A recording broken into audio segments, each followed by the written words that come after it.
ഒരിക്കൽ തികച്ചും സാങ്കല്പികമായ ഒരു കഥയാണ്. കഥ പറയുന്നതിന് മുമ്പ് സാങ്കല്പികം എന്ന് പറഞ്ഞത് നാളെ ഇതിന്റെ തെളിവ് ചോദിക്കാതിരിക്കണം. ഈ കഥ തികച്ചും ഒരു സാങ്കല്പികമാണ്. ഒരിക്കൽ നമ്മുടെ കയ്യിലെ ഈ 5 വിരലുകൾ തമ്മിൽ ഒരു തർക്കമുണ്ടായിരുന്നു. തർക്ക വിഷയം മറ്റൊന്നുമല്ല, ഈ 5 വിരലുകളിൽ ആര് രാജാവാകണം എന്നതാണ് തർക്കം. അതിനാണല്ലോ എല്ലായിടത്തും തർക്കം. ആ സ്വാഭാവികമായ അധികാര തർക്കം ഒരിക്കൽ നമ്മുടെ ഈ 5 വിരലുകൾക്കിടയിലും ഉണ്ടായി. ഓരോ വിരലുകളും അവരവർക്ക് രാജാവാകാനുള്ള യോഗ്യതകൾ പറയാൻ തുടങ്ങി. നമ്മുടെ തള്ളവിരൽ എഴുന്നേറ്റ് നിന്ന് പറഞ്ഞു, തള്ളവിരൽ നല്ല പറയാം, ഇവിടെ എന്താ പറയാ, തള്ളവിരൽ. ഞാൻ ഇവിടെ വന്നപ്പോ ആരോനോട് ഒരു പരിപാടി തൊടുത്താന്ന് ഞാൻ ആകെ പേടിച്ചു. നമ്മുടെ ഈ 50 തൊടുക്കണേനാ തൊടുക്കാന്ന് പറയാം. ഒന്നാമത് ഇന്ന് പാർലമെന്റ് മന്ദിരത്തില് രാജ്യസഭയില് വലിയ ഒരു അക്രമം ഉണ്ടായിട്ടിരിക്കുകയാണ്. സ്വാഭാവികമായി കർണാടകക്കാരൻ ഒരു അമുസ്ലിം ആയതുകൊണ്ട് സ്വാഭാവികമായി മുഴുവൻ ഹെഡിങ്ങും സുരക്ഷാ വീഴ്ച എന്നാണ്. ഒരു മുഹമ്മദ് ആയിരുന്നെങ്കിൽ രാജ്യസഭയിൽ ഭീകരാക്രമണം എന്ന ഒരു ട്രോൾ വന്നത്. ഒരു ചാനലുകളിലും അത് ഭീകരാക്രമണമാവില്ല. രാജ്യസഭയുടെ ഉള്ളിൽ കയറി ഇത്രയും തെരഞ്ഞെടുക്കപ്പെട്ട ജനപ്രതിനിധികൾക്കെതിരെ നടത്തിയത് സുരക്ഷാ വീഴ്ചയാണ്. പക്ഷേ അതൊരു മുസ്ലിം ആയിരുന്നെങ്കിൽ ഭീകരാക്രമണം എന്ന് തന്നെയാകുമായിരുന്നു ഹെഡിങ്. അതാണ് നമ്മുടെ പുതിയ അവസ്ഥകൾ. ഞാൻ അതിലേക്ക് കടക്കുന്നില്ല. യഥാർത്ഥത്തിൽ നമ്മുടെ ഈ തള്ളവരൽ എഴുന്നേറ്റ് നിന്നിട്ട് പറഞ്ഞു, നിങ്ങളുടെ കൂട്ടത്തിൽ നമ്മുടെ കൂട്ടത്തിൽ രാജാവാകാനുള്ള യോഗ്യത എനിക്കാണ്. കാരണം ഒരാൾ ഒരു രാജ്യത്തെ രാജാവാകണമെങ്കിൽ ആകാര വലിപ്പമുള്ള, കണ്ടാൽ ഒരു ഗാംഭീര്യമുള്ള, നല്ല തടിയുമൊക്കെയുള്ള ഒരാളായിരിക്കണം ആ രാജ്യത്തെ രാജാവാകേണ്ടത്. അങ്ങനെ നോക്കുമ്പോൾ നല്ല തടിയും തണ്ടുമൊക്കെ ഉള്ളത് ഇക്കൂട്ടത്തിൽ നിങ്ങളിൽ എനിക്കാണ് വലിപ്പ കൂടുതൽ, കനക്കൂടുതൽ. അതുകൊണ്ട് ആകാര സൗഷ്ഠവത്തിന്റെ കാര്യത്തിൽ പ്രഥമമായി ഗണിക്കപ്പെടേണ്ടത് എന്നെയാണ്. ഞാൻ രാജാവാകണം എന്ന് പറഞ്ഞു തള്ളവരൻ.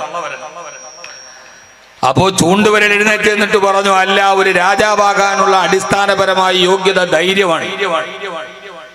ഏതൊരു ഭീരുവിന് രാജ്യം ഭരിക്കാൻ കഴിയില്ല. മനുഷ്യര് തമ്മിൽ തർക്കമുണ്ടാകുമ്പോൾ ആ തർക്കം വലിയ വഴക്കിലോട്ട് പോകുമ്പോ നിന്നെ ഞാൻ കാണിച്ചു തരാമടാ എന്ന് പറഞ്ഞ് ധൈര്യത്തിന്റെ അടയാളമായിട്ട് ചൂണ്ടുന്നത് എന്നെയാണ്. അതുകൊണ്ട് നമ്മുടെ കൂട്ടത്തിൽ ഏറ്റവും ധൈര്യമുള്ളത് എനിക്കാണ്. അതുകൊണ്ട് ഞാനാണ് രാജാവാകേണ്ടത് എന്ന് ചൂണ്ടുവിരൽ പറഞ്ഞു. ആളുകൾ വറക്കുണ്ടാകുമ്പോ നിന്നെ ഞാൻ കാണിച്ചു തരാമടാ എന്ന് പറയുന്ന ഒരു ചിഹ്നമായി ചൂണ്ടുന്നത് എന്നെയാണ്. ഉടനെ നടുവിരൽ എഴുന്നേറ്റിട്ട് പറഞ്ഞു, അല്ല, യഥാർത്ഥത്തിൽ രാജാവാകണമെങ്കിൽ അതിന്റെ പ്രധാനപ്പെട്ട ഒരു പ്രഥമ പരിഗണന അയാൾ ഉന്നത കുലജാതനാവണം, തലയെടുപ്പുള്ളവനാവണം, കൂട്ടത്തിൽ ഏറ്റവും വലിയവനാകണം. അങ്ങനെ നോക്കുമ്പോൾ നിങ്ങളുടെ ഇടയിൽ ഏറ്റവും വലിയ തലയെടുപ്പുള്ളത് എനിക്കാണ്, ഏറ്റവും നീളമുള്ളത് എനിക്കാണ്. മാത്രമല്ല ഇപ്പോൾ തന്നെ ഒരു രാജാവിനെ പോലെ 2 ഭാഗത്തും ഈ 2 അംഗരക്ഷകരുടെ സാന്നിധ്യത്തിൽ നടുവിൽ ഇങ്ങനെ തല ഉയർത്തി നിൽക്കുന്നത് ഞാനാണ്. അതുകൊണ്ട് ഞാനാണ് രാജാവാകേണ്ടത് എന്ന് പറഞ്ഞു നടുവില്. അപ്പോൾ 4ാമതായി പിന്നെ ഉള്ള വിരൽ ഏത് വിരലാ? 4ാമത്തെ വിരൽ. ഈ വിരൽ എന്താ പേര് പറയാ? ഇതില്ല ആർക്കും. ഈ വിരൽ എന്തായാലും പേര് പറയാ? മോതിര വിരൽ. ഈ വിരലിന്റെ പേര് മോതിര വിരല. ആ വിരൽ എഴുന്നേറ്റ് പറഞ്ഞു, സ്വാഭാവികമായിട്ട് ഒരാൾ രാജാവാകണമെങ്കിൽ അനുയായികൾ ഏത് സമയത്തും അവരുടെ ഹൃദയത്തിൽ ഓർമ്മിക്കുന്ന, അവർക്ക് ഓർമ്മ വരുന്ന, അവരുടെ ഹൃദയത്തിൽ സ്ഥാനമുള്ള, അനുയായികളാൽ എപ്പോഴും ഓർമ്മിക്കപ്പെടുന്ന ഒരാളായിരിക്കണം രാജാവാകേണ്ടത്. അതുകൊണ്ട് ഒരു മനുഷ്യന്റെ ജീവിതത്തിൽ അവന് സന്തോഷം കൊണ്ട് തുള്ളിച്ചാടുന്ന ദിവസം, പിന്നീട് അവൻ സങ്കടം കൊണ്ട് കരയുമെങ്കിലും അവൻ സന്തോഷത്തിൽ ആറാടുന്ന ദിവസം അവന്റെ കല്യാണ ദിവസമാണ്. അന്നത്തെ ദിവസം അവന് വിവാഹ സമ്മാനമായി കിട്ടുന്ന മോതിരം അവൻ അണിയിക്കുന്നത് എന്നിലാണ്. ആ സമയത്ത് നിങ്ങൾ ആരെയും അവർ ഓർക്കാറില്ല. അതുകൊണ്ട് രാജാവാകാനുള്ള ഒരു യോഗ്യതയുള്ളത് എനിക്കാണ്. 4 വിരലുകളും അവരുടെ അവകാശവാദം പറഞ്ഞു കഴിഞ്ഞപ്പോ അവസാനം ഈ ചെറുവിരൽ മാത്രം ഒന്നും മിണ്ടാതിരുന്നു. ചെറുവിരൽ മാത്രം ഒന്നും മിണ്ടാതിരുന്നു.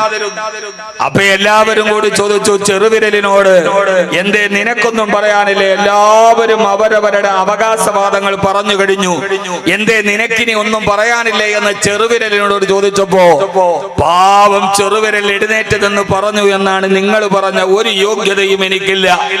നിങ്ങളുടെ കൂട്ടത്തിൽ ഏറ്റവും വലിപ്പമില്ലാത്തത് എനിക്കാണ്. ആരെങ്കിലും മനുഷ്യര് തമ്മിൽ വഴക്കുണ്ടാകുമ്പോൾ എന്നെ ആരും വെച്ച് ചൂണ്ടിക്കാണിച്ച് പേടിപ്പിക്കാറില്ല. നിങ്ങളുടെ കൂട്ടത്തിൽ തടുവിരൽ പറഞ്ഞതുപോലെ എനിക്ക് പൊക്കം കുറവാണ്. മോതിരവിരൽ പറഞ്ഞതുപോലെ ഒരു മോതിരം കിട്ടിയാൽ 4 വിരലിലും കയറിയില്ലെങ്കിൽ അഞ്ചാമതായിട്ട് അവർ എന്നെ ഏറ്റവും അവസാനം പരിഗണിക്കാറുള്ളൂ. നിങ്ങൾ ഈ പറഞ്ഞ ഒരു യോഗ്യതയും എനിക്കില്ല. പക്ഷെ എനിക്കൊരു ചെറിയ കാര്യം പറയാനുണ്ട്.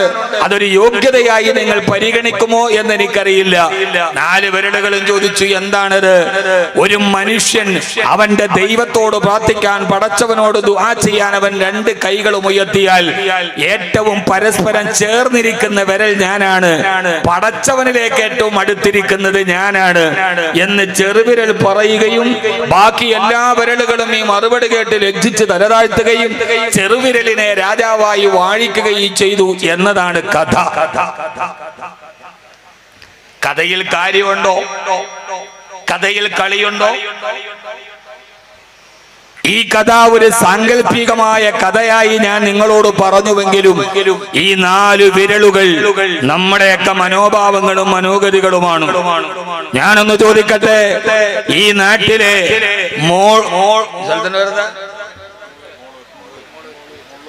മോളൂർ പുളിക്കലോ കഴിപ്പോ തരുവാട്ടെ, മോളൂര്, ഈ മോളൂര് നിവാസികളായ നമ്മളെല്ലാവരും പലപ്പോഴും നമ്മൾ വെളിയിൽ പറയാറില്ലെങ്കിൽ നമ്മുടെ ഹൃദയത്തിന്റെ ഉള്ളില് എപ്പോഴും നമ്മൾ കൊണ്ടു നടക്കുന്ന ചില വിചാരങ്ങളുടെ പ്രതിനിധികളാണ് ഈ 4 വിരലുകൾ. ആ വിരലുകൾ നമ്മൾ പലപ്പോഴും തള്ളവിരലിനെ പോലെ ഈ നാട്ടിലെ ഏറ്റവും വലിയ തടിയുള്ളവൻ ഞാനാണ്, ആരോഗ്യമുള്ളവൻ ഞാനാണ്, അതുകൊണ്ട് ഞാനാണ് ഇവിടുത്തെ വലിയവൻ എന്ന രീതിയിൽ പലപ്പോഴും നമ്മൾ അഹങ്കരിക്കാറുണ്ട്.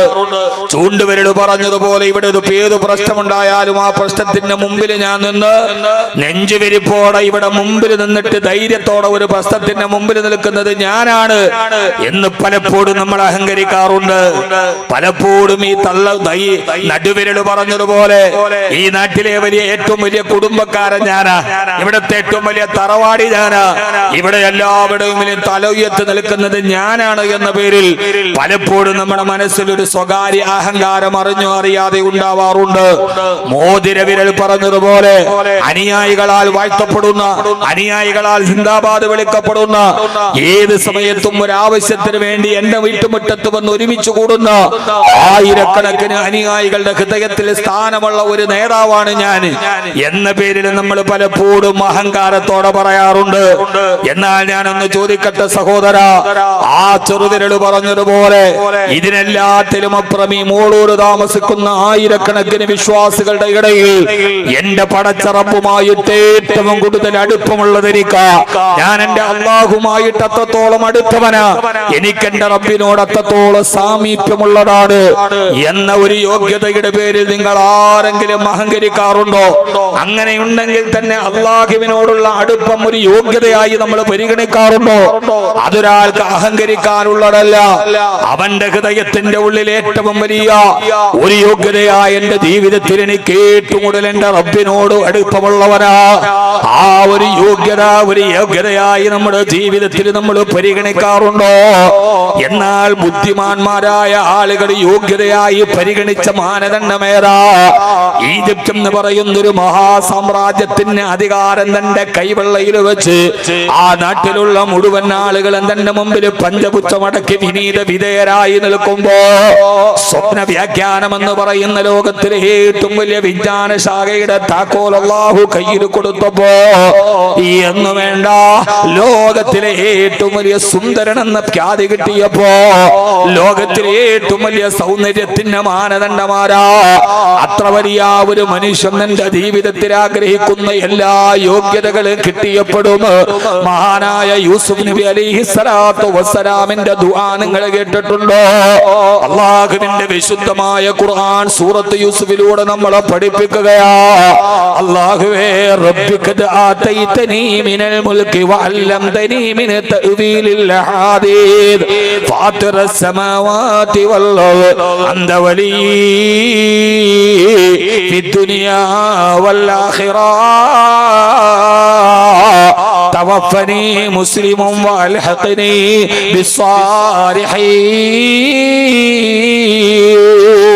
അല്ലാഹുവേ റബ്ബിഖദ് ആതൈതനീ മിനൽ മുൽക്. അല്ലാഹുവേ ഈ ലോകത്തെ ഏതൊരു മനുഷ്യനും ആഗ്രഹിക്കുന്ന അധികാരത്തിന്റെ കസേര നീ എനിക്ക് തന്നതാണ് റബ്ബേ. എന്ന് മാത്രമല്ല വഅല്ലംതനീ മിൻ തഅ്വീലിൽ ഹദീദ്, സ്വപ്ന വ്യാഖ്യാനം എന്ന ഏറ്റവും മനോഹരമായ വിജ്ഞാനത്തിന്റെ വാതിൽ നീ എനിക്ക് തുറന്നു തന്നു റബ്ബേ. പക്ഷേ ഫാത്തിറസ് സമാവാതി വൽ അർദ്, ഈ ആകാശ ഭൂമികളുടെ സംരക്ഷകനായ അല്ലാഹ്, ഇതെല്ലാം കിട്ടുമ്പോഴും എനിക്ക് നിന്നോടുള്ള ഒരേ ഒരു ദുആ, പടച്ചവനെ തവഫനി മുസ്ലിമാ, ഒരു മുസ്ലിമായിട്ട് എന്നെ മരിപ്പിക്കുകയും വഅൽഹഖനി ബിസ്സാലിഹീൻ, നാളെ നിനക്ക് ഇഷ്ടപ്പെടുന്ന സച്ചരിതരായ ദാസന്മാരുടെ കൂടെ, നിന്നോട് ഏറ്റവും അടുപ്പമുള്ള അടിമകളുടെ കൂടെ നീ എന്നെ ഉൾപ്പെടുത്തണേ അല്ലാഹ് എന്ന് ലോക സൗന്ദര്യത്തിന് അനുഭവമായ ഉദാഹരണമായ യൂസുഫ് നബി അലൈഹിസ്സലാത്തു വസ്സലാം ദുആ ചെയ്തത് ലോകത്തിലെ ഏറ്റവും വലിയ പദവിയതായതുകൊണ്ടാ. സഹോദര, കാരണമെന്താ? ഒരാൾക്ക് അധികാരമുണ്ടെങ്കിൽ ആ അധികാരം ഒരു സമയത്ത് നഷ്ടപ്പെട്ടു പോകേണ്ടതല്ലേ? തെലുങ്കാനയിലെ അധികാരം അതേ സ്ഥാനത്ത് നഷ്ടപ്പെട്ടു പോയിന്ന് മറ്റൊരാളുടെ കയ്യിലല്ലേ? അധികാരമെന്നത് ആരുടെ കയ്യിലും മാറി മാറി വരാവുന്നതാ. കുലില്ലാഹുമ്മ മാലിക്കൽ മുൽകി തുത്തിൽ മുൽക മൻ തശാ വതൻസിഉൽ മുൽക മിമ്മൻ തശാ വതുഇസ്സു മൻ തശാ വതുദില്ലു മൻ തശാ ബിയദികൽ ഖൈർ ഇന്നക അലാ കുല്ലി ഷൈഇൻ ഖദീർ. അല്ലാഹുമ്മ അല്ലാഹുവേ മാലിക്കൽ മുൽകി, രാജാധികാരത്തിന് അധികാരിയെ, അധികാരികളുടെ അധികാരിയായ സർവാധികാരിയായ റബ്ബേ, മാതൂത്തുൽ മുൽക മൻ തശാ, നീ ഉദ്ദേശിക്കുന്നവർക്ക് നീ അധികാരം നൽകും. വതൻസിഉൽ മുൽക മിമ്മൻ തശാ, നീ ഇച്ഛിക്കുന്ന സമയത്ത് അവരുടെ കയ്യിൽ നിന്ന് അധികാരത്തിൽ നിന്ന് നീ പിടിച്ചെടുക്കും റബ്ബേ. കണ്ടെന്നിരിക്കും ജനത്തിനെ കണ്ടില്ലെന്ന് നടിക്കുന്നതും ഭവാൻ, മാളിക മുകളേറിയ മന്നന്റെ തോളിൽ മാറാപ്പ് കേട്ടുന്നതും ഭവാൻ, 2-4 ദിനം കൊണ്ടൊരുവനെ തണ്ടിലേറ്റ് നടത്തുന്നതും ഭവാൻ, മാളിക മുകളേറിയ മന്നന്റെ തോളിൽ മാറാപ്പ് കേട്ടുന്നതും ഭവാൻ. അധികാരം ഒരിക്കലും സ്ഥായിയല്ല സഹോദരാ. അതിന്റെ പേരിൽ ആരഹങ്കരിച്ചാലും അഹങ്കാരികളെ ചരിത്രം പാഠം പഠിപ്പിക്കാതെ തിരിച്ചു പോയിട്ടില്ല. അധികാരത്തിന്റെ പേരിൽ ഒരു ജനതയോട് ക്രൂരത കാണിച്ച ഒരു ഭരണാധികാരിയോട് കാലം കണക്ക് ചോദിക്കാതെ തിരിച്ചു പോയിട്ടില്ല. അത് ഫറോവയോട് ചെങ്കടൽ ചോദിച്ചിട്ടുണ്ട്, നമ്രൂദിനോട് ചോദിച്ചിട്ടുണ്ട്, ശദ്ദാദിനോട് ചോദിച്ചിട്ടുണ്ട്, അഡോൾഫ് ഹിറ്റ്ലറിനോട് ചോദിച്ചിട്ടുണ്ട്. അതുകൊണ്ട് സഹോദര, അധികാരത്തിന്റെ പേരിൽ അഹങ്കരിക്കണ്ട. പിന്നെ ചൂണ്ടുവിരൽ പറഞ്ഞതുപോലെ അല്ലെങ്കിൽ നടുവിരൽ പറഞ്ഞതുപോലെ സൗന്ദര്യത്തിന്റെ പേരിലാണോ? അതെല്ലാം ഇന്നല്ലെങ്കിൽ നാളെ അവസാനിച്ചു പോകേണ്ടതല്ലേ?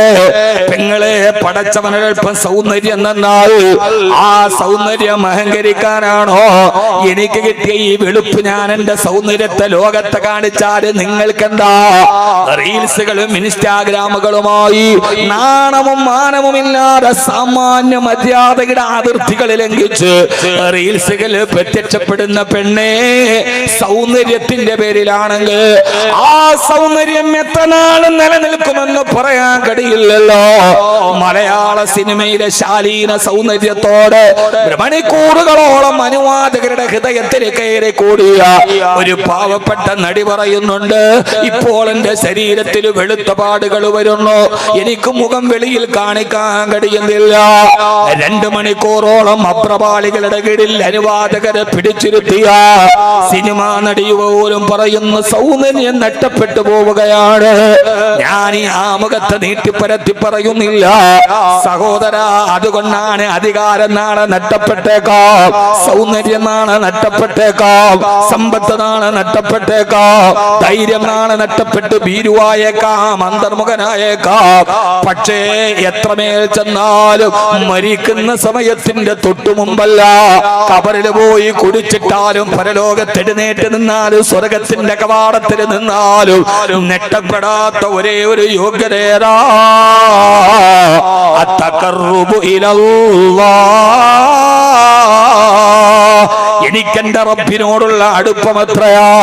ഏകനായ റബ്ബുമായിട്ട് അടുപ്പമുണ്ടെങ്കിൽ ഈ സകല ലോക സിട്ടിയായ അവരുടെ എല്ലാ സിട്ടാവായ അല്ലാഹുമായിട്ടുള്ളൊരടുപ്പമുണ്ടല്ലോ, ആ അടുപ്പത്തേക്കാൾ വലിയ യോഗ്യതേരാ. അതുകൊണ്ടാണല്ലോ ലോകം മുഴുവനും അടക്കി ഭരിച്ച അഡോൾഫ് ഹിറ്റ്ലർ അടക്കമുള്ള ആയിരക്കണക്കിന് ഏകാധിപതികള്, സർവാധിപതികള്, സ്വേച്ഛാധിപതികളും ഒക്കെ ഈ ലോകത്ത് ജീവിച്ചു പോയപ്പോ ലോകത്തെ അടക്കി ഭരിച്ച അഡോൾഫ് ഹിറ്റ്ലർ അവസാന സമയത്ത് ആത്മഹത്യ ചെയ്ത കഥയാണ് പറയാനുള്ളതെങ്കിൽ ബെനിറ്റോ മുസോളിനി മിലാൻ പാലത്തിൽ അനുയായികൾ കെട്ടിത്തൂക്കിയ കഥയാ പറയാനുള്ളതെങ്കിൽ ആയിരക്കണക്കിന് ആളുകൾ നടന്നുപോയ ലോകത്ത് എനിക്കെന്നെ ഹബീബില്ലാത്ത മദീന കാണണ്ടെന്ന് പറഞ്ഞ് കണ്ണുകളെ പൊത്തിപ്പിടിച്ചടച്ചു പോയ ആയിരക്കണക്കിന് അനുയായികളെ തന്റെ ജീവിതത്തിൽ അല്ലാഹു നൽകിയിട്ടും മദീന നഗരത്തിന് അധികാരം കയ്യിൽ കൊടുത്തിട്ടും ലോക മനുഷ്യകുലത്തിന്റെ നേതാവായി അല്ലാഹു അവരോധിച്ചിട്ടും പാതിരാവിന്റെ നിശബ്ദതയിൽ കിടന്നുറങ്ങുന്ന സമയത്ത് മദീന പള്ളിയിൽ പോയി നിസ്കരിച്ച് കാലിൽ നീര് വന്നപ്പോ വല്ലാത്ത സങ്കടത്തോടെ പ്രിയപ്പെട്ട ഭാര്യ ആയിഷ റളിയല്ലാഹു തആല അൻഹാ വാതിൽ ഇങ്ങനെ കൈവച്ചിട്ട് തന്റെ പ്രിയപ്പെട്ട ഭർത്താവിന്റെ കാലിൽ നീര് വരുന്നത് കണ്ട് യാ റസൂലല്ലാഹ് ഒന്ന് നമസ്കാരം നിർത്തിക്കൂടെ, കാലിൽ നീര് വരുന്നല്ലോ, രാത്രി തന്നെ ഉറങ്ങിക്കൂടെ എന്ന് ചോദിച്ചപ്പോ 1000 പൂർണ്ണചന്ദ്രന്മാര് ഒന്നിച്ചുദിച്ച പുഞ്ചിരിയോടെ പ്രിയപ്പെട്ട ഭാര്യയുടെ മുഖത്തേക്ക് നോക്കിയിട്ട് ലോകത്തിന്റെ ആരംഭപ്പൂ പറഞ്ഞൊരു മറുപടി ഉണ്ടല്ലോ, അഫലാ അകൂനു അബ്ദൻ ശകൂറാ, അഫലാ അകൂനു അബ്ദൻ ശകൂറാ. ആയിഷ നീ എന്തായി പറയുക? എല്ലാം നഷ്ടപ്പെടില്ല മോളെ ആയിഷ. ഞാൻ എന്റെ യജമാനനായ റബ്ബിന്റെ ഏറ്റവും അടുപ്പമുള്ള അടിമയാവണ്ടേ. അതിനുവേണ്ടിയാണ് ലോകത്തൊരു മനുഷ്യ നേതാവിന് കൊടുക്കേണ്ട എല്ലാ അനുഗ്രഹവും ലഭിച്ചിട്ടും പാതിരാവിന്റെ നിശബ്ദതയിൽ പട്ടുമത്തയില്ല ഈത്തപ്പന മരത്തിന്റെ ഓലം മടക്കി വെച്ച് അല്ലാഹുവിന്റെ പള്ളിയിൽ പോയിട്ട് നിസ്കരിച്ച് കാലിൽ നീര് വന്നതെന്തിനാ? ചരിത്രം പുകഴ്ത്താനല്ല, ചരിത്രത്തിൽ ഇടം പറയാനല്ല, നമുക്ക് വെറുതെ പാടി പറയാനല്ല.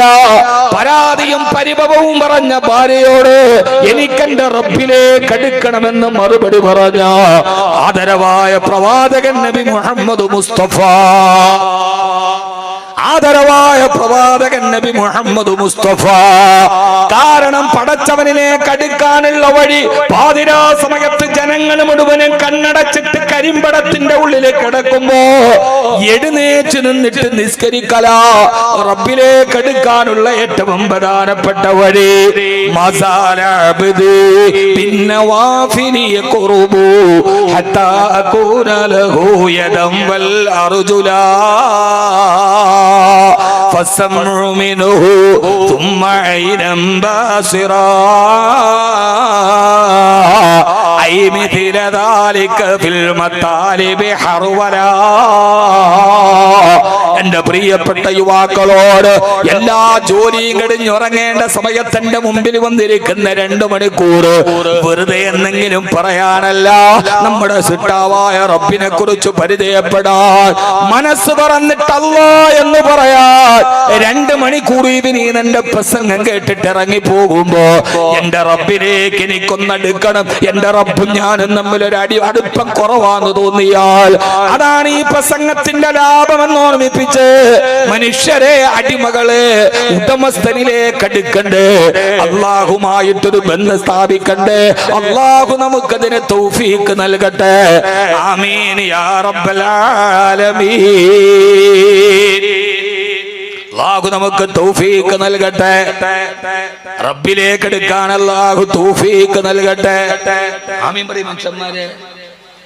അല്ലാഹു നമുക്ക് തൗഫീഖ് നൽകട്ടെ. ആമീൻ മതിൽ ഞാൻ പറയൂല. ഉറക്ക നല്ല ഉസാറായിട്ടിരിക്കും, നല്ല ഉസാറായിട്ടിരിക്കുന്ന അധിക മനോഹര നൂറുല്ലാഹ് അഹ്മദ് നബിയിൽ സ്വല്ലല്ലാഹ് അഗതിദയാലു ഹബീബുല്ലാഹ് ആദരവായ റസൂലുള്ളാഹ് ഹസ്ബി റബ്ബി.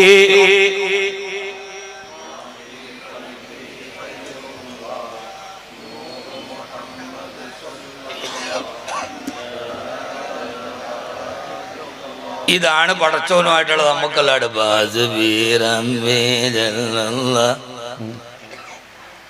ഞാൻ വെറുതെ പാടിയതല്ലാതെ ഇതാണ് നമ്മുടെ അടുപ്പം, പടച്ചവനുമായിട്ടുള്ള അടുപ്പാണ്. പള്ളിക്കല് മൊലിയാർ അഫ്ലാലേക്കർ ഇതാണ് നമ്മുടെ റബ്ബുമായിട്ടുള്ള അടുപ്പം. ബാക്കി എല്ലാത്തിലും നമ്മൾ അടുപ്പത്തിലാണ്. നമ്മുടെ ആകെയുള്ള അടുപ്പല്ല ഈ പറയണെന്താ, എനിക്കെന്റെ റബ്ബ് മതി. മാഫി കൽബി ഗൈറുല്ലാഹ്, എന്റെ ഹൃദയത്തിൽ അല്ലാഹ് മറ്റൊന്നില്ല. ഇത് പറയാൻ പോലും നമ്മുടെ നാവിന് ആഫിയത്തും ആരോഗ്യമില്ലാത്തൊരു കാലത്താണ് നമ്മൾ ജീവിച്ചിരിക്കുന്നത്.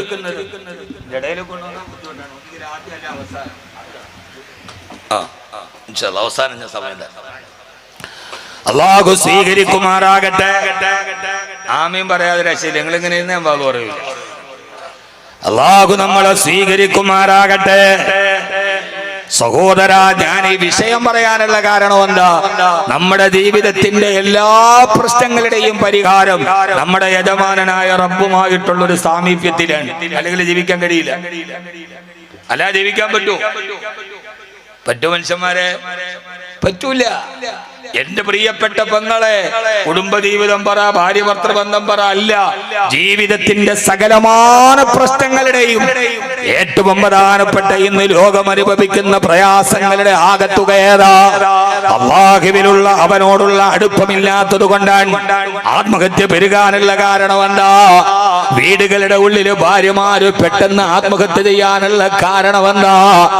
ഗാർഹിക പീഡനം കാരണത്താൽ പെൺകുട്ടികൾ പെട്ടെന്ന് ജീവൻ അവസാനിപ്പിക്കാനുള്ള കാരണം എന്താ?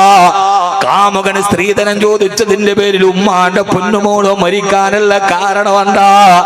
എന്റെ പ്രിയപ്പെട്ട സഹോദര, സ്വതവേ നമ്മൾ ജീവിതത്തിന്റെ പ്രയാസങ്ങളിലും പ്രതിസന്ധികളിലും ദുർബലരാവാനുള്ള പ്രധാനപ്പെട്ട കാരണമേതാ?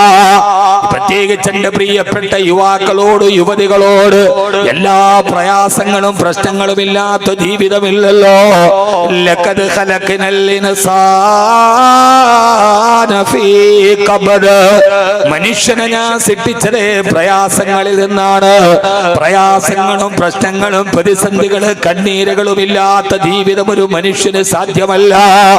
അല്ലാഹു തന്നെ പറഞ്ഞതല്ലേ, ലതുബ്ലഉന്ന ഫീ അംവാലികും വഅൻഫുസികും, നിങ്ങളുടെ സമ്പത്തിൽ, നിങ്ങളുടെ ശരീരത്തിൽ നിങ്ങളെ ഞാൻ തീർച്ചയായും പരീക്ഷിക്കുമെന്ന്. ആ പരീക്ഷണങ്ങൾ കടന്നു വരുമ്പോ ആ പരീക്ഷണങ്ങളുടെ മുമ്പിൽ പതറുന്നവരെന്താ? അഭിനവകാല ലോകത്ത് ഈ വിവര സാങ്കേതിക വിദ്യയുടെ വിദൂര സാധ്യതകൾ ലോകം സ്വായത്തമാക്കിയിട്ടും ഇന്ത്യ രാജ്യത്തിന്റെ ശാസ്ത്രജ്ഞന്മാര് തലപുകഞ്ഞ് ഈ ഗവേഷണ വിദ്യകൾ വികസിപ്പിച്ചെടുത്ത് ചാന്ദ്രയാൻ അന്തരീക്ഷ ലോകത്തേക്ക് പോയി അറിയാത്ത ലോകത്തിന്റെ രഹസ്യങ്ങളിൽ ഭൂമി ലോകത്തേക്ക് അറിവുകൾ സമ്മാനിച്ചിട്ടും വീണ്ടും വീണ്ടും അറിവിന്റെ വാതായനങ്ങൾ തുറന്നിട്ട് ശാസ്ത്രലോകത്തിന്റെ ജാലക വിരികൾ ഇങ്ങനെ തുറന്നിരിക്കുമ്പോ സഹോദര, തിരുവനന്തപുരം തിരുവനന്തപുരം ജില്ലയിലെ വെഞ്ഞാറമൂട് എന്ന സ്ഥലത്ത് MBBS പാസ്സായ ഡോക്ടറേറ്റ് നേടിയൊരു പെൺകുട്ടി ആത്മഹത്യ ചെയ്യാനുള്ള കാരണമേതാ? സഹപാഠിയായ തന്റെ പ്രിയപ്പെട്ട ഒരു കൂട്ടുകാരനെ വിശ്വസിച്ച് അവസാനം വിവാഹബന്ധത്തിലേക്ക് എത്തി. ആ വിവാഹബന്ധം എത്തിയപ്പോ അതേവരെ ഉണ്ടായിരുന്ന കൂടെ ജോലി ചെയ്യുന്ന ഡോക്ടറാവാ. ആ ഡോക്ടർ 150 പവനും 50 ലക്ഷം രൂപയും പിന്നെ 10 ഏക്കർ സ്ഥലവും പൊള്ളാച്ചി ചന്തയില് പോത്തിനെ വിൽക്കുന്നത് മാതിരി പെൺകുട്ടികളെ സ്ത്രീധനമെന്ന് പറയുന്ന ദുരാചാരത്തിന്റെ പേര് കച്ചവടച്ചാരക്കാക്കി മാറ്റുന്ന വിവാഹ ചന്തയില് മത്സര്യ ബുദ്ധിയോടെ കോടികൾ എറിഞ്ഞ് പകട കളിക്കുന്ന സമുദായത്തിന്റെ ആർഭാടത്തിന്റെ ഇരയായി, സ്ത്രീധനമെന്ന് പറയുന്ന ദുരാചാരത്തിന്റെ ഇരയായൊരു പെൺകുടി മറുതലക്കിരിക്കുന്ന കല്യാണം ആലോചിച്ച തന്റെ പ്രിയപ്പെട്ട സുഹൃത്ത് BMW കാറും ചോദിച്ചു തന്റെ വാപ്പാണ്ട്. ഒരായുസ് കൊണ്ടൊരു പാവപ്പെട്ട പിതാവ് കഷ്ടപ്പെട്ടു പോയാൽ കഷ്ടപ്പെട്ടുണ്ടാക്കാൻ പോലും കഴിയാത്ത ഭീമമായ തുക ചോദിച്ചപ്പോ അത് തരാൻ കഴിയാതെ മറുഭാഗത്ത് നിന്ന് തന്റെ പ്രിയപ്പെട്ട സുഹൃത്തിന്റെ വർത്തമാനം കേട്ടപ്പോ പാവപ്പെട്ട MBBS പഠിച്ച പാവപ്പെട്ട ഒരു പെൺകുട്ടി, ആ MBBS ചെയ്ത പെൺകുട്ടിക്ക് ഒരു തെറ്റാണ് പറ്റിയത്.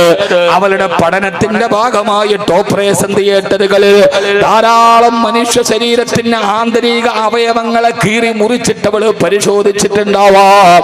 മനുഷ്യന്റെ ഹൃദയം അവളുടെ പഠന ഭാഗമായി കണ്ടിട്ടുണ്ടാവാം.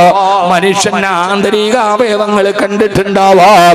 പക്ഷെ ആ പാവപ്പെട്ട പെൺകുടിക്ക് ഓഗതയുടെ മരുപ്പറമ്പായി പോയ മനുഷ്യന്റെ നെഞ്ചിൻ കൂടിന്റെ ഉള്ളിൽ ഒളിപ്പിച്ചു വെച്ച ആ ഹൃദയത്തിന്റെ അത്യാഗ്രഹത്തെ തിരിച്ചറിയാൻ ആ പെങ്ങൾക്ക് കഴിയാതെ പോയപ്പോ എല്ലാം പണമാണ് പണമാണ് പണമാണ് വലുതെന്ന് കരുതുന്ന ഓഗതയുടെ മരുപ്പറമ്പായി പോയ അത്യാഗ്രഹ ഹൃദയത്തിന്റെ വികാരങ്ങൾ അറിയാൻ കഴിയാത്ത പാവപ്പെട്ട പെണ്ണ് മറുഭാഗത്ത് ഫോൺ കട്ട് ചെയ്തപ്പോ അവള് നേരെ പോയി അനസ്തേഷ്യ കൊടുക്കുന്ന മരുന്ന് ശരീരത്തിലേക്ക് കുത്തിവെച്ച് ഇനി ജീവിക്കണ്ട എന്ന് തീരുമാനിച്ച് ഒരു പാവപ്പെട്ട പിതാവും ഒരു മാതാവും കയ്യാണോ കാലാണോ വളരുന്നതെന്ന് കരുതി പഠിപ്പിച്ച് ഒരു പെൺമക്കൾ ഒരു കുടുംബത്തിന് എത്രത്തോളം പ്രിയപ്പെട്ടതാ. ഈ പ്രസംഗിക്കുന്നത് ഒരു പെൺകുട്ടിയുടെ പിതാവാണ്, കബീർ ബാക്കവിയല്ല. നമ്മുടെ ജീവിതത്തിൽ നമ്മളേറെ സ്നേഹിക്കുന്ന വന്ന് നമ്മുടെ കഴുത്തിലേക്ക് കെട്ടിപ്പിടിച്ച് കവിളത്ത് മുത്തം തരുന്ന പെമ്മക്കളുടെ ചിരിയും കളിയും ഒക്കെ നമ്മുടെ ഹൃദയത്തിന് എത്ര സമാധാനം തരുന്നതാ.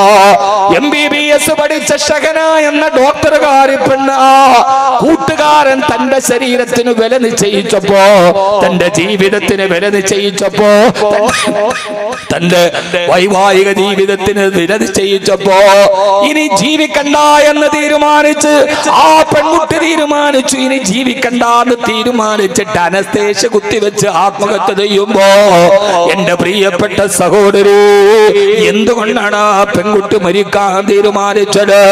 അതേവരെ വിശ്വസിച്ചവന്റെ വാക്കുമാറിയപ്പോ, തന്നെ ഇതേവരെ കൂടെ പറഞ്ഞ് വിശ്വസിപ്പിച്ചവൻ വാക്കുമാറ്റിയപ്പോ ആ പെൺകുട്ടി ആത്മഹത്യ ചെയ്തുവെങ്കിൽ അത് യഥാർത്ഥത്തിൽ അതിന്റെ പ്രശ്നമേതാ? വാക്കുമാറ്റാത്തൊരു റബ്ബ് നിനക്കില്ലേ? വാക്കുമാറ്റാത്ത ഇന്നല്ലാഹ ലാ യുഖ്ലിഫുൽ മിആദ്, വാക്കു പറഞ്ഞാലും മാറ്റാത്ത പടച്ച തമ്പുരാനിൽ ഒരു വിശ്വാസം വേണ്ടേ? കോഴിക്കോട് ജില്ലയിലെ അതേ സമയത്ത് തന്നെ ഒരു പാവപ്പെട്ട പെൺകുട്ടി ഇങ്ങനെ വീട്ടുകാർക്ക് തട്ടാനുള്ളതാണോ പ്രിയപ്പെട്ട പെൺകുട്ടിയുടെ ജീവിതം? കല്യാണം കഴിച്ച് വീട്ടിലോട്ട് കയറി വരുമ്പോ ഭർത്താവല്ല എന്നും പറയേണ്ട ഭർത്താവിനും അനുവാദമില്ല ഒരു ഭാര്യയുടെ ശരീരത്തിൽ ആക്രമിക്കാൻ. കാരണം എന്താ? കല്യാണ പന്തലിൽ വെച്ച പെൺകുട്ടിയുടെ പിതാവിനോട് നീ ചെയ്ത കരാർ എന്തെന്നറിയോ?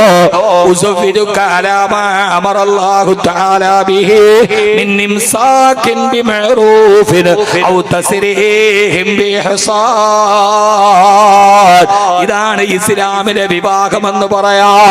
4-5 മിനിറ്റ് കൊണ്ട് വിവാഹം കഴിഞ്ഞു. അതിന്റെ തലേ ദിവസം കാണിക്കുന്ന പേക്കൂത്തുകൾ നിക്കാഹുമായി ബന്ധപ്പെട്ടതല്ല. മിഠായി കൊടുക്കലും ആചാരങ്ങളും അനുഷ്ഠാനങ്ങളും ഈ തുള്ളിക്കാടിച്ച് ഒന്നും നിക്കാഹല്ല. ഇസ്ലാമിലെ നിക്കാഹിന്റെ വിവക്ഷയേടാ. രണ്ട് സാക്ഷികളുടെ സാന്നിധ്യത്തിൽ വെച്ചൊരു ഖുത്ബ ഓതിയിട്ട് വധുവിന്റെ പിതാവ് വരന്റെ കയ്യിലേക്ക് പിടിച്ചിട്ട് പറയുന്ന ഒരു വാക്കുണ്ട് കേട്ടോ.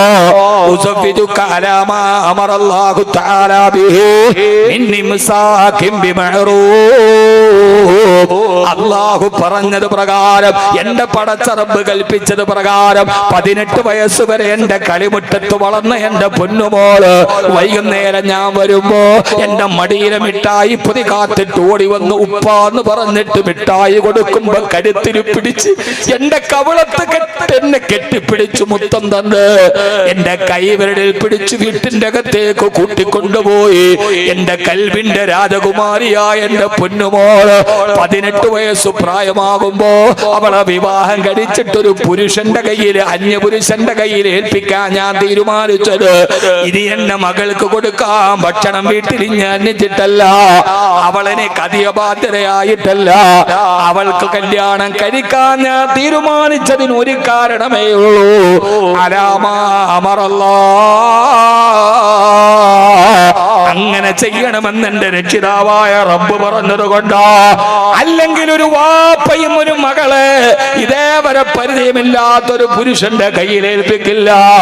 അലാമാ അമറല്ലാ, എന്റെ റബ്ബിനോട് ഇങ്ങനെ ചെയ്യണമെന്ന് പറഞ്ഞത് കൊണ്ട് എന്റെ ഹബീബായ നബി മുഹമ്മദ് മുസ്തഫ സല്ലല്ലാഹു അലൈഹി വസല്ലം അന്നിക്കാഹു മിൻ സുന്നതി, ഇതെന്റെ ചര്യയാണെന്ന് പറഞ്ഞത് കൊണ്ട് ചെയ്തടാ.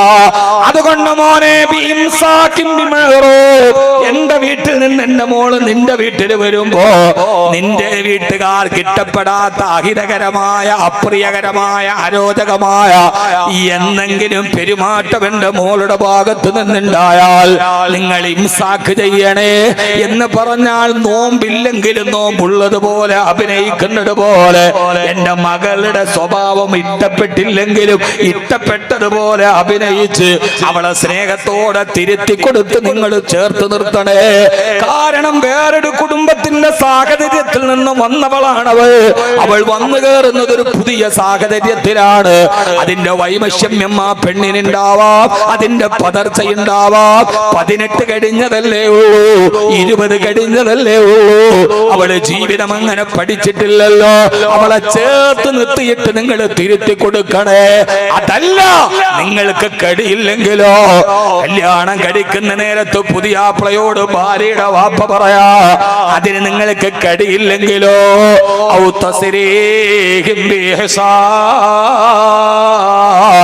ഞാൻ ഈ തന്നതുപോലെ ഒരു പോറൽ പോലും എപ്പിക്കാതെ എന്റെ പൊന്നുമോളെ എനിക്ക് തിരിച്ചു തന്നേക്കണം. അവളെ നിങ്ങൾ മാനസികമായി പീഡിപ്പിക്കരുത്. അവൾക്ക് എന്തെങ്കിലും സ്വഭാവ ദൂഷ്യമുണ്ടെങ്കിൽ അവൾക്കെതിരെ അപവാദം പറയരുത്. അവളെ നിന്റെ വീട്ടുകാരുടെ മുമ്പിൽ തട്ടിക്കളിക്കരുത്. വാപ്പായ വിളിച്ചിട്ട് മോളും ഞാനും തമ്മിൽ ഇനി ജീവിക്കാൻ പറ്റില്ല, മാന്യമായിട്ട് നിങ്ങൾ പിരിഞ്ഞു വെക്കോളൂ.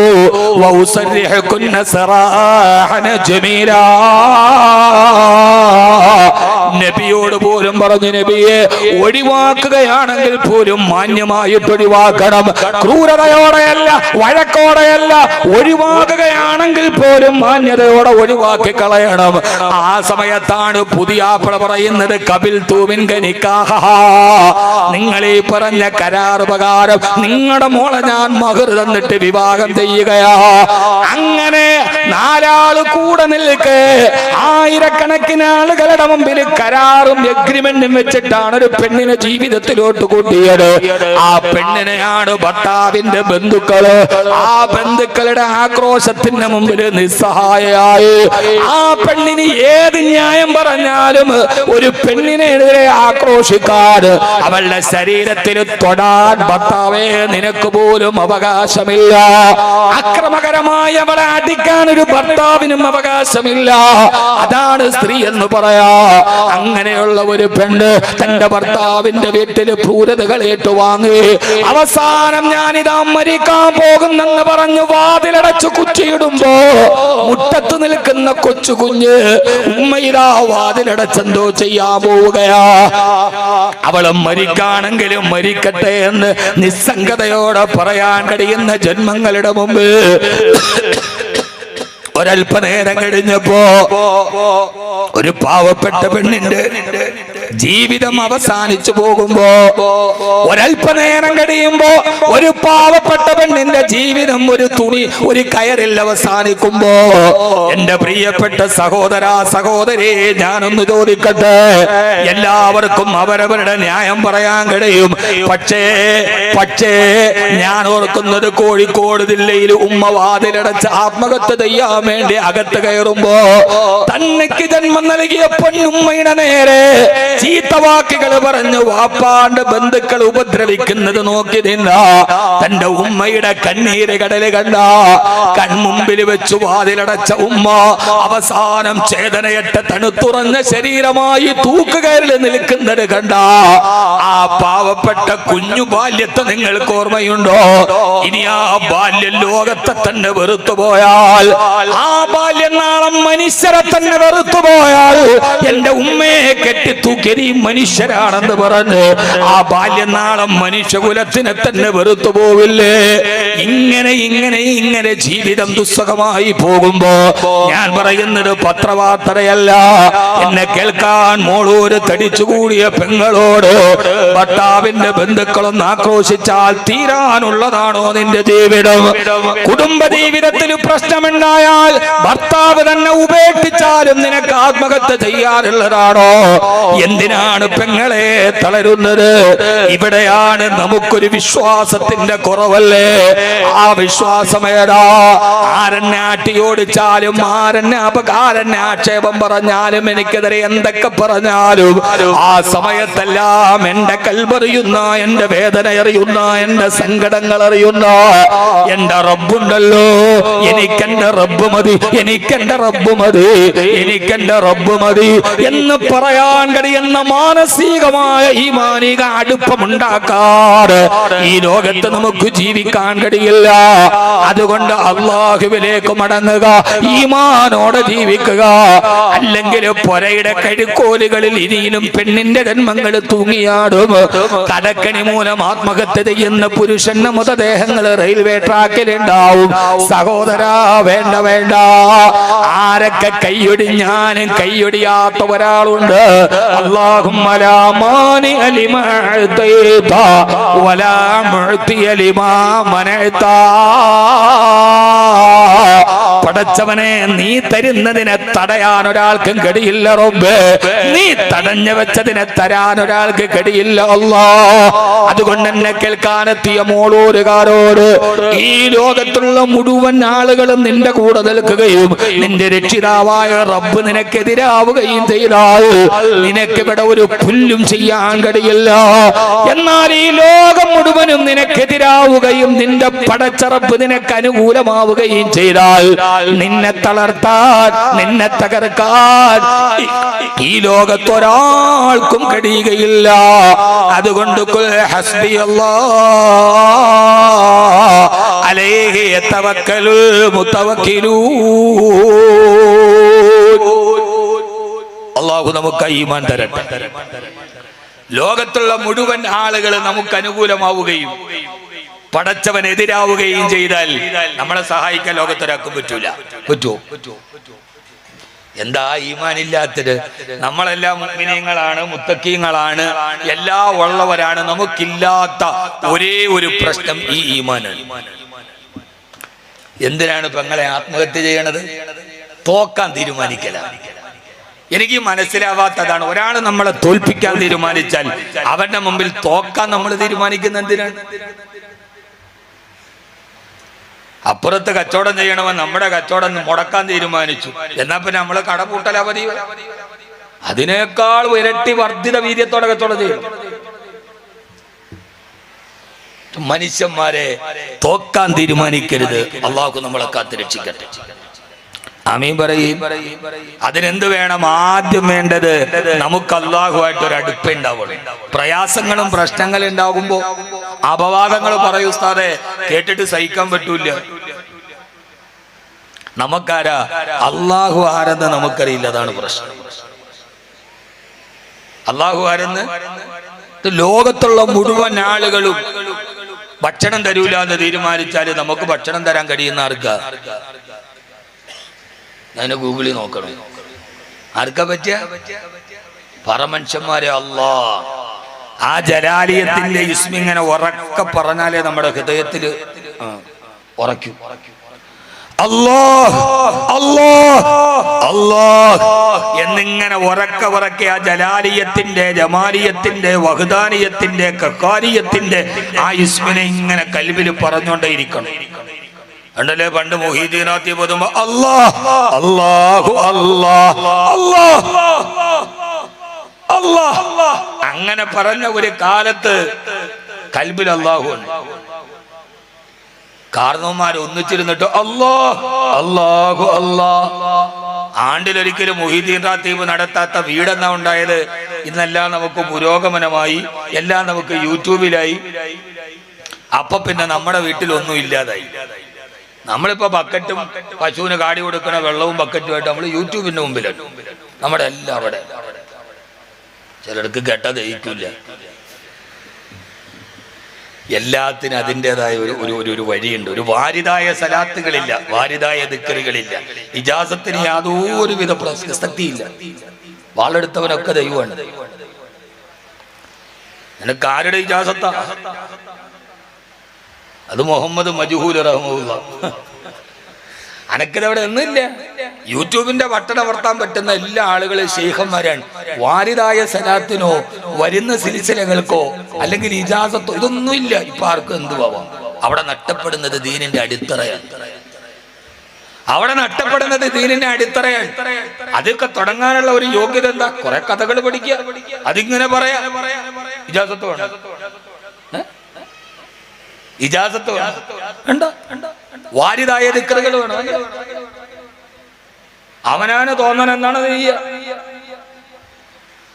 തമരൊക്കെ എന്നെ പൂച്ചു നോക്കുന്നു. ഇഷ്ടപ്പെടാഞ്ഞിട്ടാണോ അതോ ഇഷ്ടം കൊണ്ടാണോ എന്ന് എനിക്കറിഞ്ഞു. ഇപ്പൊ എന്തായാലും എനിക്കിതിനകത്ത് പ്രശ്നമില്ല. കാരണം നമ്മുടെ ഒരു അഖിലുസുന്നത്ത് വൽ ജമാഅത്തിന്റെ ഒരു പാരമ്പര്യമുണ്ട്. പാരമ്പര്യത്തിന്റെ കണിക വിട്ടുമാറരുത്. അതാണ് അതിന്റെ അടിത്തറ. ആ പാരമ്പര്യത്തിന്റെ കണികയിൽ തന്നെ നിലനിർത്തണം. എന്റെ പ്രിയപ്പെട്ട സഹോദരങ്ങളെ, അങ്ങനെ ഒരു എളുപ്പ വഴിയൊന്നും അള്ളാഹു പറഞ്ഞു തന്നിട്ടില്ല. പള്ളിക്കകത്ത് മജ്‌ലിസുൻ നൂർ നടത്തിയാൽ അതിൽ പങ്കെടുക്കാൻ ആളില്ല. യൂട്യൂബിൽ നടത്തിയ ആളുണ്ട്. എന്തുകൊണ്ട് ഒളുവെടുക്കണ്ട? ഒളുവെടുക്കണ്ട, പള്ളിക്കാരനെ ഒളുവെടുക്കണം. പള്ളിയിൽ വരണ്ട. പള്ളി കയറിയാൽ അതവും മര്യാദയും നോക്കണം. ദുനിയാവിന്റെ കലാമ് പറ്റൂല. ഇത് ഒരു ഫോണിൽ ഇവിടെ യൂട്യൂബിൽ ദിക്ർ ചെയ്യാം, അപ്പുറത്തെ ഫോണില് രണ്ട് ഫോണുണ്ട്, രണ്ട് കാര്യവും നടക്കും. വലിയ ഞാൻ പറയുന്നത് എനിക്കതിനകത്ത് പ്രശ്നമൊന്നുമില്ല. പള്ളിയിൽ മജ്‌ലിസുൻ നൂർ നടത്തിയാൽ, മിഹ്റാബിന്റെ ചുവട്ടിൽ നടത്തിയാൽ, മിമ്പറിന്റെ ചുവട്ടിൽ നടത്തിയാൽ ആളല്ലോ. കൊറോണ സമ്മാനിച്ച മറ്റൊരു ദുരന്തം. അള്ളാഹു നമ്മളെ സ്വീകരിക്കട്ടെ. എന്റെ പൊന്നുമോനെ, അള്ളാഹുവിലേക്ക് അടുക്കാൻ കഴിയണം. അള്ളാഹുവിലേക്ക് അടുക്കേണ്ട ഏറ്റവും പ്രധാനപ്പെട്ട വഴി ഏതാ? ആ വഴി ഞാൻ പറഞ്ഞുതരാം. ആ വഴി ഇൻഷാ അല്ലാഹ് ഞാൻ പറഞ്ഞു തരാം. അള്ളാഹു പൂർത്തീകരിക്കാൻ തൗഫീഖ് നൽകട്ടെ. ആദ്യം അള്ളാഹു ആരെന്നറിയണം. നമുക്കേ അറിയാത്തതുള്ളൂ.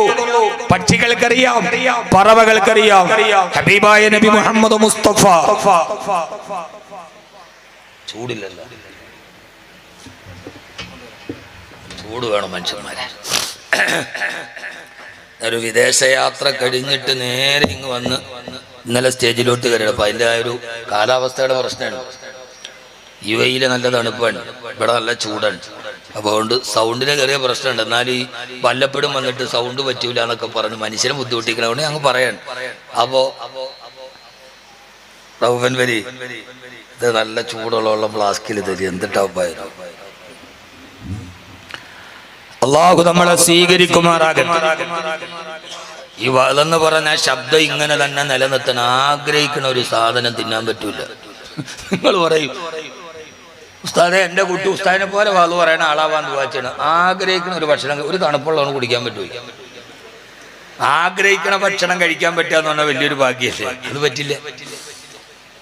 ശരി, നമുക്ക് നാട്ടുവർത്താനം നമുക്ക് അതിലേക്ക് പോകാം. നമുക്ക് അള്ളാഹുവിനെ യഥാർത്ഥത്തിൽ അറിയാൻ അള്ളാഹു തൗഫീഖ് നൽകി. ആമീൻ പറയും മനുഷ്യന്മാരെ. അള്ളാഹുവിനെ കുറിച്ച് അറിയാനുള്ള നമ്മുടെ ബോധം ഹബീബായ നബി മുഹമ്മദ് മുസ്തഫ സല്ലല്ലാഹു അലൈഹി വസല്ലമയുടെ അടുക്കലേക്ക് ഒരു വേടനായ മനുഷ്യൻ വന്നു. അള്ളാഹുവിന്റെ റസൂൽ പറഞ്ഞു, ഖുല്ലാ ഇലാഹ ഇല്ലല്ലാഹ്, അല്ലാഹു അല്ലാതൊരു ഇലാഹില്ലെന്ന് പറ. നായാട്ട് കഴിഞ്ഞു വന്ന വേടനോട് ഹബീബായ റസൂലുള്ളാഹി സ്വല്ലല്ലാഹു അലൈഹി വസല്ലം പറഞ്ഞു, നീ മുസ്ലിമാവ്. അയാൾ ഒരു ഉടുമ്പിനെ പിടിച്ചിട്ട് വരികയാണ്. ഉടുമ്പ് എന്താ പറയാ? ഇവിടെ പലതും പറയാൻ പേടി, അതുകൊണ്ട് എന്താ പറയാന്ന് പറയണം. ഉടുമ്പ് എന്താണ് അനുവരി? സാഹിബുൽ ലിഹിയത്തിൽ കസീഫ വല്ല മാമ. ഉടുമ്പ് തന്നെ, ഉടുമ്പിന്റെ ഇറച്ചി നാളാ. ഉടുമ്പ്, ഉടുമ്പ് എന്നല്ലേ പറയാ? ഉടുമ്പ് ഇങ്ങനെ ഈ കള്ളന്മാരൊക്കെ കെട്ടിടത്തിൽ പിടിച്ചു കയറാൻ ഉപയോഗിക്കണ ജന്തു ഉടുമ്പ്. അറബിയില് ലബ് എന്ന് പറയല്ലേ? ഉടുമ്പ് എന്ന് പറയും.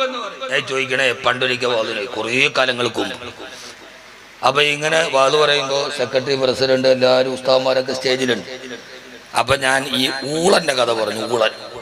ഊളെന്ന് പറയുമ്പോ ഭയങ്കര ചിരി, നാട്ടുകാർ മുഴുവൻ. ഞാൻ നോക്കിയപ്പോ സ്റ്റേജിലും ചിരി. ഊളെന്ന് പറഞ്ഞാൽ അപ്പൊ ചിരി പോകും. ഞാൻ ഇതെന്ത് പടച്ചോ, ഞാൻ 4 പാട് നോക്കി, പിന്നെ എന്റെ മുണ്ടും തുണിയൊക്കെ നോക്കി, അതിനും കുഴപ്പമൊന്നുമില്ല. അപ്പൊ ആരെ നോക്കിയിട്ടാ ചിരിക്കണേന്നറിയില്ലേ. കുറെ കഴിഞ്ഞ് വകളൊക്കെ കഴിഞ്ഞിറങ്ങിയപ്പോ പള്ളിക്കര ഖത്തീബിനോട് ഞാൻ ചോദിച്ചു, ഈ ഊളെന്ന് പറയുമ്പോൾ ഈ നാട്ടുകാർ ഇങ്ങനെ ചിരിക്കണേ, എന്റെ ഭാഷയ്ക്ക് വല്ല പ്രശ്നമുണ്ടോ? അപ്പൊ അദ്ദേഹം പറഞ്ഞു, അല്ല എന്റെ പൊന്നുസ്താദെ, അവിടെ ഇരുന്ന പള്ളി പ്രസിഡന്റിന്റെ ഇരട്ട പേര് ഊളെന്നാ. നമ്മുടെ നാട്ടിൽ ഓരോ ആളുകൾക്ക് ഓരോരോ അപരനാമങ്ങൾ അങ്ങനെ കൊടുക്കും. എനിക്കതറിയില്ല. അപ്പൊ ആളുകൾ ചോദിച്ചാൽ ഉടുമ്പെന്നല്ലേ പറയാ? ഉടുമ്പിനെ തോളിൽ വെച്ചിട്ട് ഈ വേടൻ ഇങ്ങനെ വരികയാണ്.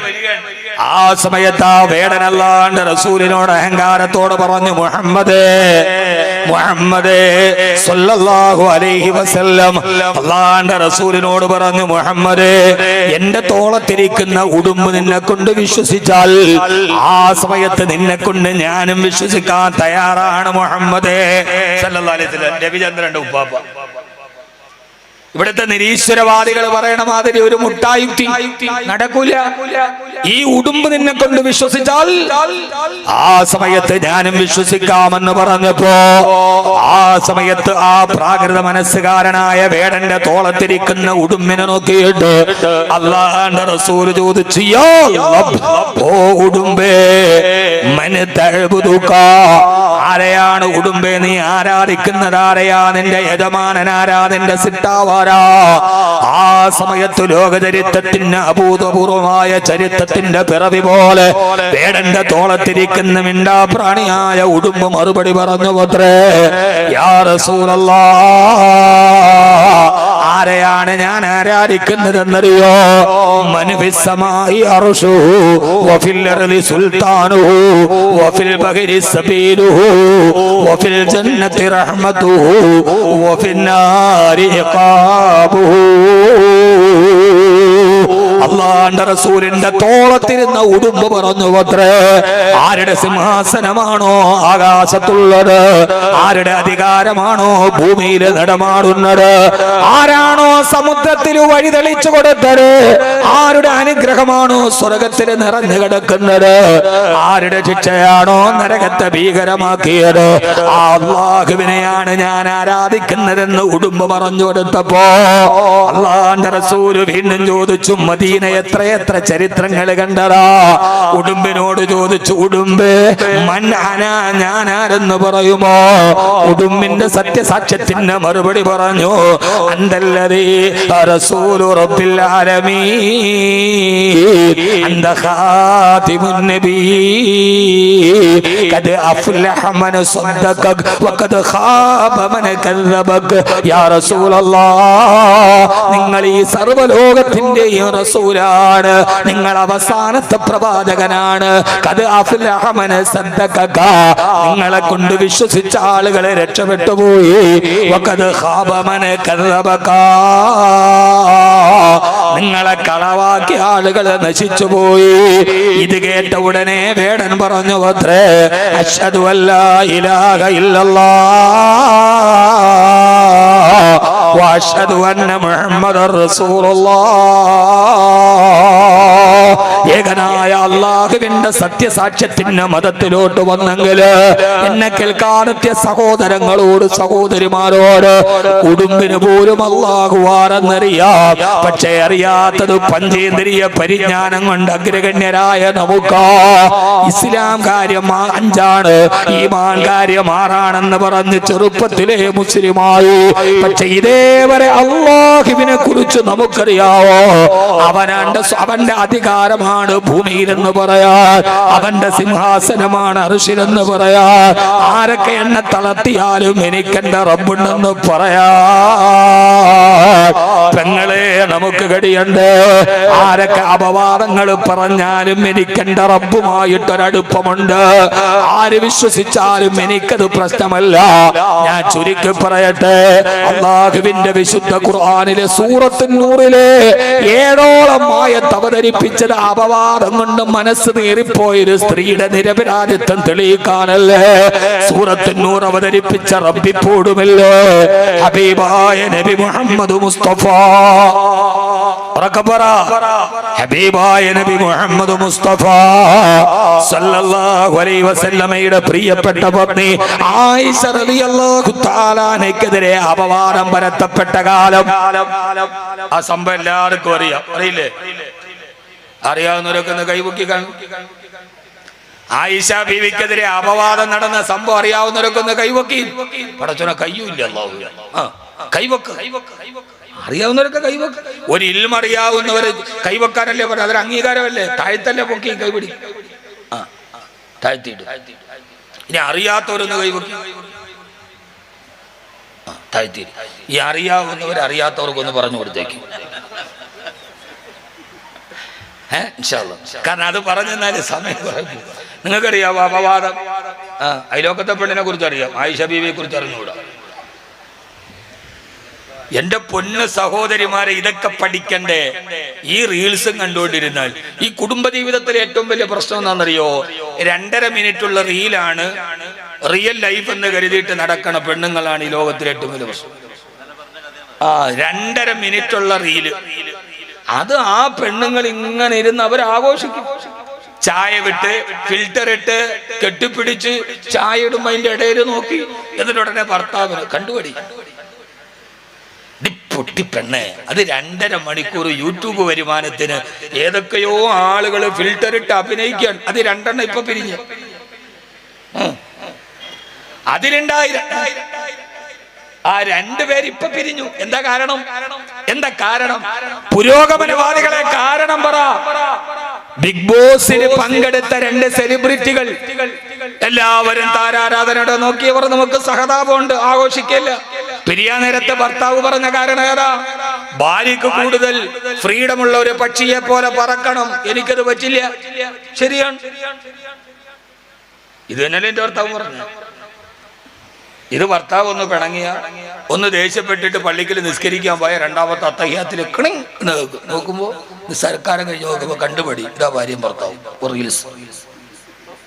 2.5 മിനിറ്റിന്റെ അഭിനയം യഥാർത്ഥ റിയൽ ലൈഫാണെന്ന് കരുതി ഭർത്താവിന് അയച്ചു കൊടുത്തു. അത് കണ്ടിട്ട് ആ ദേശത്ത് വരണവൻ തിരിച്ചു വന്ന് കീഴാനാഭിക്ക് 2 തരും. ഇതൊന്നും അല്ല ജീവിതം, അഭിനയമല്ല ജീവിതം. ജീവിതം എന്ന് പറയുന്നത് അത് ഒത്തിരി അഡ്ജസ്റ്റ്മെന്റുകളാണ്. നെഞ്ചു വിരിച്ച് നിന്നാൽ ജീവിക്കാൻ കഴിയില്ല. എല്ലാം ഒരു അഡ്ജസ്റ്റ്മെന്റിന് ജീവിക്കുകയും എന്നിട്ട് ആ ജീവിതത്തെ നിങ്ങൾ റിയൽ ലൈഫിലേക്ക് കൊണ്ടുപോകുകയും അല്ലാഹു തൗഫീഖ് നൽകട്ടെ.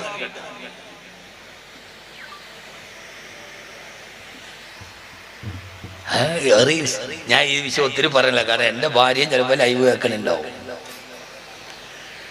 സഹോദരങ്ങളെ, ചെറിയ ഒരു ജീവിതം, ആ ജീവിതത്തിൽ നടക്കാത്തതില്ല. ഞാൻ ചുരുക്കി പറയാം. ഹബീബായ നബി മുഹമ്മദ് മുസ്തഫ സല്ലല്ലാഹു അലൈഹി വസല്ലമയുടെ പ്രിയപ്പെട്ട ഭാര്യ ആയിഷ റളിയല്ലാഹു അൻഹയെ സഫ്വാൻ റളിയല്ലാഹു അൻഹുവിനെ ചേർത്ത് അപവാദം പരത്തി കിലോമീറ്ററുകളോളം മരുഭൂമിയിലൂടെ അവരെ ഒറ്റയ്ക്ക് സഞ്ചരിക്കുന്ന സാഹചര്യമുണ്ടായപ്പോ മദീനയിൽ വന്ന ആളുകൾ പറഞ്ഞു, സഫ്വാൻ റളിയല്ലാഹു അൻഹു ഹബീബ് ഹബീബായ നബി തങ്ങളുടെ ഭാര്യയും തമ്മിൽ അപവാദം പുറ്റുപരത്തി. അപവാദം പറഞ്ഞതാരാ? ശത്രുക്കൾ മാത്രമല്ല, ഹസ്സാൻ റളിയല്ലാഹു അൻഹു അടക്കമുള്ള മഹദിയായ ഹംന ബിൻത് ജഹ്ഷ് റളിയല്ലാഹു അൻഹ അടക്കമുള്ള ആളുകൾ അപവാദത്തിൽ പങ്കാളികളായപ്പോ ആയിഷ റളിയല്ലാഹു തആല തളർന്നില്ലല്ലോ. ആയിഷ ബീവി ആത്മഹത്യ ചെയ്യാൻ തുനിഞ്ഞോ? ആയിഷ റളിയല്ലാഹു അൻഹ ഒരു കൊച്ചുകുട്ടിയല്ലേ? ഇവിടെയാണ് ആയിഷ ബീവിയുടെ പക്വത പറയുക. ആയിഷ ബീവി നോക്കുമ്പോ അപവാദം പറയുന്നത് എതിരാളികളല്ല. ഈ പെണ്ണുങ്ങൾ പറഞ്ഞ ന്യായം എന്താണെന്നറിയാവോ? നാട്ടുകാര് പറയട്ടെ, കുഴപ്പമില്ല, എന്നാലും ഓള് പറയാൻ പാടുണ്ടോ? ഓളെങ്ങനെയാണോ? ആയിഷ ബീവിക്കെതിരെ അപവാദം പറഞ്ഞത് റസൂലുള്ളാഹി സ്വല്ലല്ലാഹു അലൈഹി വസല്ലമയുടെ ഭാര്യയായ സഫിയ റളിയല്ലാഹു അൻഹയുടെ സഹോദരിയാണ്. വേറൊരു ഭാര്യയുടെ സഹോദരി ഹംന ബിൻത് ജഹ്ഷ് റളിയല്ലാഹു അൻഹ, അല്ല സൈനബ് റളിയല്ലാഹു അൻഹയുടെ സഹോദരി. നബി തങ്ങളുടെ പള്ളിയിലെ പാട്ടുകാരൻ ഹസ്സാൻ റളിയല്ലാഹു അൻഹു. ചിന്തിക്കുക, ഞാൻ വളരെ പ്രധാനപ്പെട്ട ഒരു വിഷയത്തിലേക്ക് നിങ്ങളുടെ ശ്രദ്ധ ക്ഷണിക്കുകയാണ്. 11 മണി വരെ ഇരിക്കൂലേ? 11 മണി വരെ ഇരിക്കൂലേ? ഇൻഷാ അല്ലാഹ് ഇരിക്കുമെന്ന് ഉറപ്പുള്ളവരൊക്കെ ഒന്ന് കൈവക്കി കാണുമോ? രണ്ട് കൈയും പൊക്കും. ഇത് മനച്ചേരിയുടെ കമ്പനിക്കണം. ഇങ്ങനെ ഇങ്ങനെ താഴ്ത്തി ഒന്നുമില്ല, ഉറക്കം പോകാനാണ്. അല്ലാഹു സ്വീകരിക്കട്ടെ. അധിക മനോഹര നൂറുള്ള അഹ്മദ് നബിയിൽ സല്ലല്ലാഹു അഗദിദയാലു ഹബീബുല്ലാഹ് ആമന്നാ ബി റസൂലില്ലാഹ് ഹസ്ബി റബ്ബി.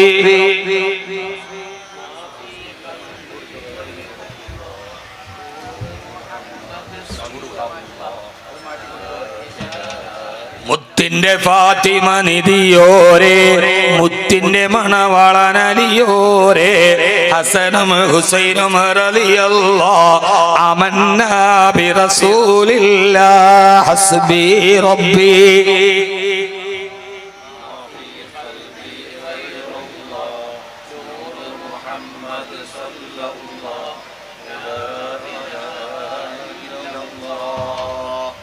അല്ലാഹു സ്വീകരിക്കുമാറാകട്ടെ. ഹബീബായ നബി തങ്ങൾ പോലും പറഞ്ഞു, ആയിഷ നീ സഫ്വാൻ റളിയല്ലാഹു അൻഹു ദിവസങ്ങളോളം ഒറ്റയ്ക്കൊരു മരുഭൂമിയിൽ സഞ്ചരിച്ചവരല്ലേ? ആളുകളെല്ലാം പല ആരോപണങ്ങൾ പറയുന്നുണ്ട്. നീ നിന്റെ വീട്ടിലോട്ട് പോയിക്കോളൂ. ഒരു ഭാര്യയെ ഭർത്താവ് വീട്ടിലേക്ക് പറഞ്ഞു വിട്ടാൽ ആ കാര്യം ഭർത്താവ് കുറച്ചെങ്കിലും വിശ്വസിച്ചിട്ടുണ്ടെന്ന സ്വന്തം വീട്ടിൽ ഏകാഗിയായി മദീന മുഴുവനും തനിക്കെതിരെ അപവാദത്തിന്റെ കൂരമ്പുകളേറ്റ് പിടയുമ്പോഴും ആയിഷ റളിയല്ലാഹു തആല ചെയ്തതെന്താ? ഈ ആത്മഹത്യ എന്ന ഡോക്ടർമാരുടെ ലോകത്ത്, ആത്മഹത്യ എന്ന അഭ്യസ്ത വിദ്യരുടെ ലോകത്ത്, ആത്മഹത്യ ചെയ്യുന്ന വിവരമേറെ ഉണ്ടായിട്ടും മരിക്കാൻ തീരുമാനിക്കുന്നവരോട് നിങ്ങൾക്കൊരു വിദ്യാഭ്യാസം കുറവുണ്ട്. ആ വിദ്യാഭ്യാസം MBBS അല്ല, BA BEd അല്ല, ഈ എല്ലാത്തിലും അപ്പുറം എനിക്കെന്റെ റബ്ബുണ്ടെന്നുള്ളൊരു വിശ്വാസത്തിന്റെ കുറവാണിത്. ആയിഷ റളിയല്ലാഹു തആല പറയാ, ഏറ്റവും അവസാനമാണ് എനിക്കെതിരെ ഇങ്ങനെ ഒരു അപവാദമുണ്ടെന്നറിഞ്ഞത്. അതറിഞ്ഞപ്പോ എനിക്ക് സഹിക്കാൻ കഴിഞ്ഞില്ല. നേരെ ഞാൻ പോയത് എന്റെ കൊച്ചു വീട്ടിലേക്ക് പോയിട്ട് എന്റെ ഉപ്പാന്റെ അടുക്കൽ പോയി, ഉമ്മാന്റെ അടുക്കൽ പോയി സിദ്ദീഖ് റളിയല്ലാഹു അൻഹുവിനോട് ഉപ്പ പറഞ്ഞു, മോളെ ആയിഷ, അല്ലാഹുവിന്റെ റസൂൽ സങ്കടത്തിലാണ്, നീ ഹബീബിനെ സങ്കടപ്പെടുത്തിയത് എന്തിനാ? പിന്നെ ഓടിയത് ഉമ്മയുടെ അടുക്കലാ. ഉമ്മ പറഞ്ഞു, ഉമ്മു റൂമാൻ റളിയല്ലാഹു അൻഹാ, പൊന്നുമോളെ ആയിഷ, ഹബീബായ നബി തങ്ങളെ തീരുമാനം പറയട്ടെ മോളെ. വാപ്പയും ഉമ്മയും കൈയൊടിഞ്ഞപ്പോ സഹോദരിയും മരിക്കാൻ തീരുമാനിച്ചില്ല. അല്ലാഹുവിന്റെ റസൂലിന്റെ പ്രിയപ്പെട്ട ഭാര്യ മദീനയിലെ കൊച്ചുകുട്ടികളടക്കം ആയിഷ ബീവിക്കെതിരെ അപവാദം പറയുമ്പോ ചോർന്നൊലിക്കുന്നതിന്റെ ഈത്തപ്പനമരത്തിന്റെ കുടിലിന്റെ ഉള്ളിൽ ചെന്ന് ആയിഷ റളിയല്ലാഹു തആല പടച്ചവന്റെ സമക്ഷത്തിലേക്ക് വീടുകയാ.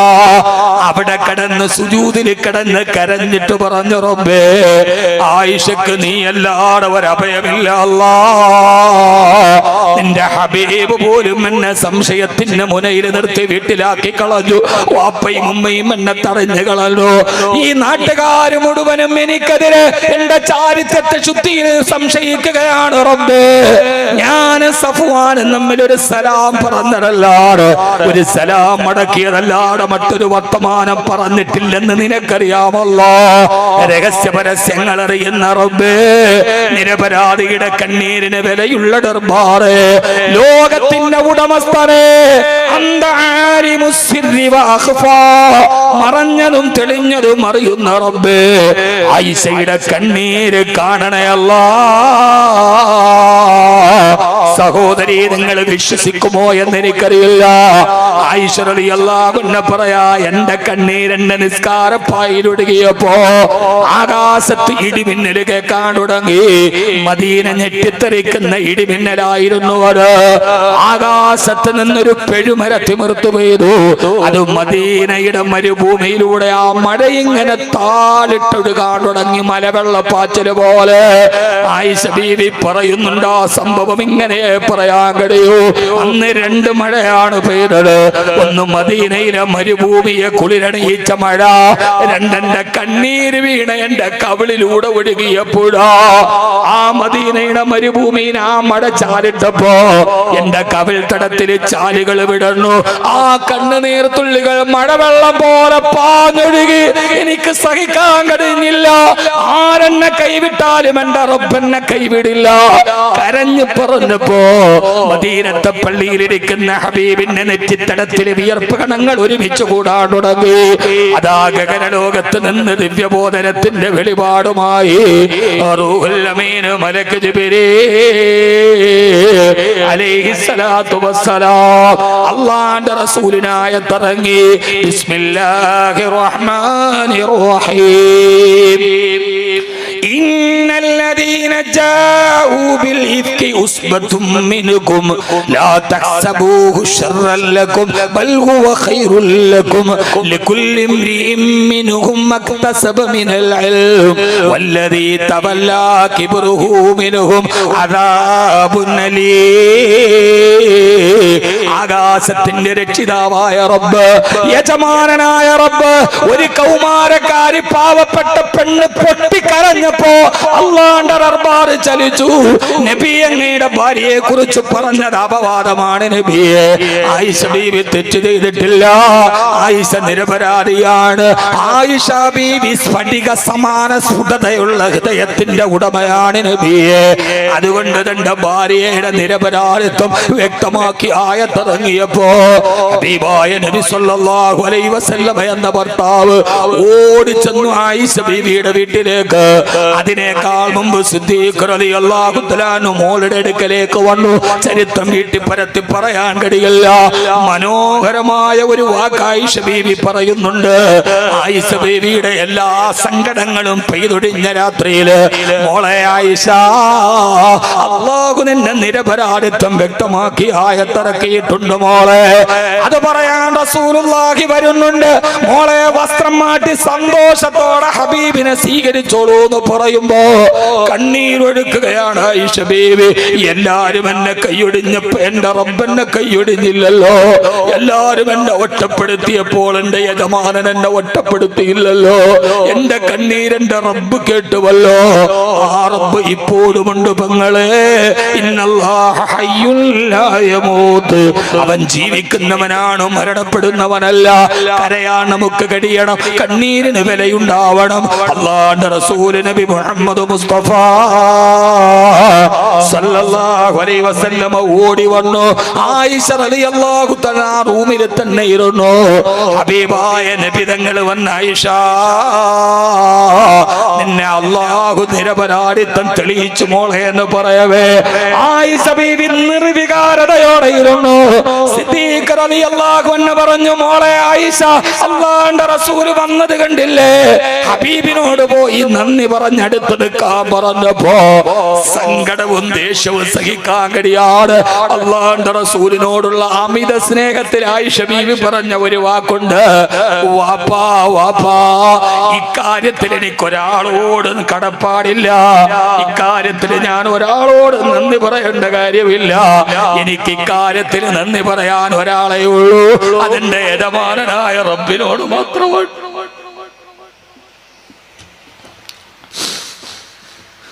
നമ്മുടെ കുടിലുകളിൽ, നമ്മുടെ വീടുകളിൽ എത്ര പ്രശ്നങ്ങൾ. ആയിഷ ബീവി പറയാൻ, ഇത്രയും സ്നേഹിച്ചിട്ട് എന്റെ ഹബീബ് എന്നെ വീട്ടിലാക്കിയതിന്റെ സങ്കടമാണ്, അല്ലാതെ അതപകടല്ല. ആയിഷയെ സംശയിച്ചല്ലേ ഒരു നിമിഷത്തേക്ക്? എന്റെ സ്നേഹത്തിന്റെ വില നിങ്ങൾ അറിഞ്ഞില്ലേ? നിങ്ങൾ ആരും എന്നോട് പറയണ്ട ഇക്കാര്യത്തിൽ നന്ദി പറയാൻ. എനിക്കൊരാളോടെ നന്ദി പറയേണ്ടതുള്ളൂ, അതെന്റെ റബ്ബിനോടാണ്. എന്റെ നിരപരാധിത്വം തന്നത് അവന്. ഒരപവാദം പ്രചരിച്ചാൽ, നിന്നെ കുറിച്ച് ഒരാൾ പറഞ്ഞാൽ, എന്റെ പെങ്ങളെ അവസാനിപ്പിക്കാനുള്ളതാണോ നിന്റെ ജീവിതം? ഒരു കടം വന്നാൽ, ഒരു നിരാശ വന്നാൽ, ഒരു രോഗം വന്നാൽ വേണ്ടാന്ന് തീരുമാനിക്കാനാണോ നിന്റെ ജീവിതം? ഞാൻ 2 മണിക്കൂർ ഇങ്ങനെ വാത് പറയണത് ആർക്കെങ്കിലും സങ്കടമുള്ള മനസ്സിനൊരാശ്വാസം കിട്ടാൻ. പെങ്ങളെ, നീ മരിച്ചാൽ നിന്റെ മോൾക്കൊരു ഉമ്മ വേണ്ടേ മോളെ? നിന്റെ മക്കൾക്കൊരു ഉമ്മ വേണ്ടേ? അതിന് ഏറ്റവും വലിയ പരിശ്രമം തൂങ്ങിച്ചാവുന്ന കാര്യം മട്ടയട്ടത്തും മക്കളെയും കെട്ടിത്തൂക്കി ആത്മഹത്യ ചെയ്ത ഉമ്മ, കുഞ്ഞുങ്ങളെയും കയ്യിൽ പിടിച്ച് കുളത്തിൽ ചാടുന്ന ഉമ്മ. എന്തിനാണ് പാവപ്പെട്ട ജന്മത്തെ നിങ്ങൾ നശിപ്പിച്ചത്? എനിക്ക് ഭർത്താവില്ലെങ്കിൽ വേണ്ട, എന്റെ മക്കൾക്കൊരു ഉമ്മ വേണം. അവർക്കത് നഷ്ടപ്പെടുത്തിക്കൂടാ. ഞാൻ ഇപ്പോഴും ആലോചിക്കുന്നത്, ഭർത്തൃ വീട്ടുകാരുടെ ശകാരവും പീഡനവും ഏറ്റ് സങ്കടം സഹിക്കവയ്യാതെ വാതിലടച്ച് കുറ്റിയിട്ട് അതിന്റെ അടക്കത്ത് ഉമ്മ ആത്മഹത്യ ചെയ്യുമ്പോ 3, 4, 5, 6 വയസ്സുള്ള ഒരു കുരുന്നു മുറ്റത്തിരിക്കുന്നുണ്ട്. അല്പനേരം കഴിഞ്ഞ് ഉപ്പാപ്പ, ഉമ്മാമ, ഉമ്മ കയറി വാതിലടച്ച് ഉമ്മ എന്താ ചെയ്യാൻ പോവാൻ? അവള് ചാവണമെങ്കിൽ ചാവട്ടെ എന്ന് നിസ്സംഗതയോടെ പറഞ്ഞു. ആളുകൾ വന്ന് ചവിട്ടി തുറക്കുമ്പോ മുത്തം തന്ന ഉമ്മ ഒരു ചാൺ കയറിൽ വിറങ്ങലിച്ച മൃതദേഹമായി കിടക്കുമ്പോ ആ കുഞ്ഞിന്റെ ഹൃദയത്തിലേക്കുന്ന ഒരു ആഘാതമുണ്ട്. ആ ആഘാതം ആ കുഞ്ഞായിരിക്കും പിന്നീട് വളർന്നു വരുമ്പോൾ ഏറ്റവും വലിയ മാനസിക സംഘർഷം. ഈ മനുഷ്യനെ തന്നെ വെറുക്കാൻ, ഇത്രമേൽ ക്രൂരരാവാൻ മനുഷ്യർക്ക് എങ്ങനെയാണ് കഴിയുന്നത്? ഇത്രമേൽ ഭീരുക്കളാവാൻ. സങ്കടങ്ങൾ പറയാൻ നമുക്കൊരു കോടതിയുണ്ട്, സങ്കടങ്ങൾ പറയാൻ നമ്മളെ കേൾക്കുന്ന ഒരു യജമാനനുണ്ട്, നമ്മുടെ ആവലാതികൾ പറയാൻ നമുക്ക് വേണ്ടി കാത്തിരിക്കുന്ന ഒരു റബ്ബുണ്ട്. നിനക്ക് നിരാശ വന്നാൽ നിനക്ക് മനസ്സ് തുറന്നു പറയാൻ നിനക്കൊരു റബ്ബുണ്ട്. അവന്റെ രാജസദസ്സിലേക്ക് പോകാൻ ഒരു യോഗ്യതയും വേണ്ട. നീ കറുത്തവനാണോ? നീ അംഗഭംഗമുള്ളവനാണോ? ആര് കണ്ടാലും നോക്കാത്ത വികൃത രൂപമാണോ? റബ്ബിന് പ്രശ്നമില്ല, അവൻ നോക്കുന്നത് ഹൃദയത്തിലേക്കാണ്. എന്തേ അവനോട് പറഞ്ഞുകൂടാ? എന്തേ റബ്ബിനോട് പറഞ്ഞുകൂടാ? ഏത് പ്രയാസം വന്നാലും, ഏത് സങ്കടം വന്നാലും നമ്മളെ കേൾക്കാൻ ഒരാളില്ലേ?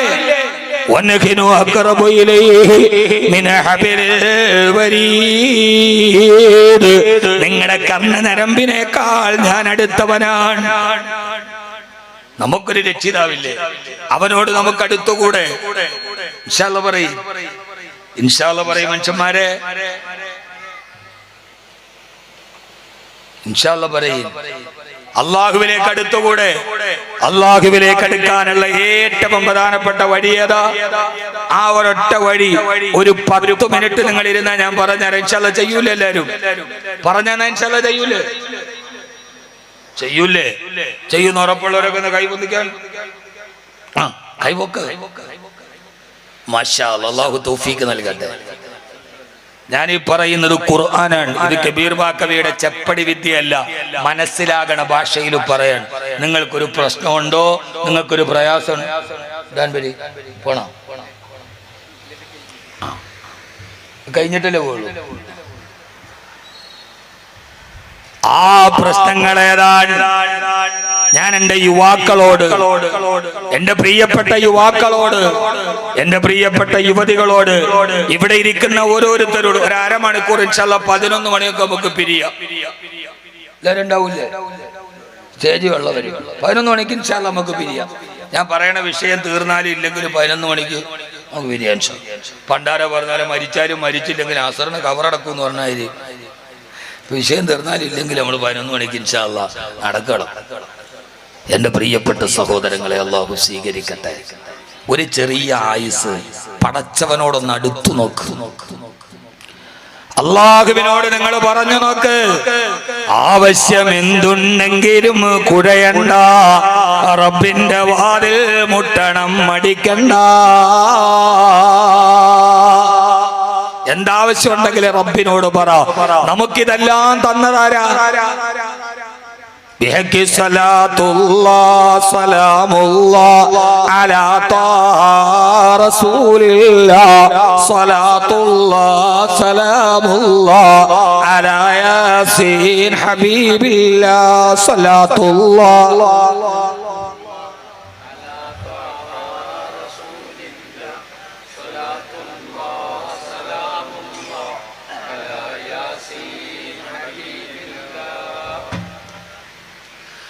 ഈ ഉമ്മാടെ ഗർഭാശയത്തിന്റെ ഉള്ളിൽ നിന്ന് നമ്മളെ സൃഷ്ടിച്ചതാരാ?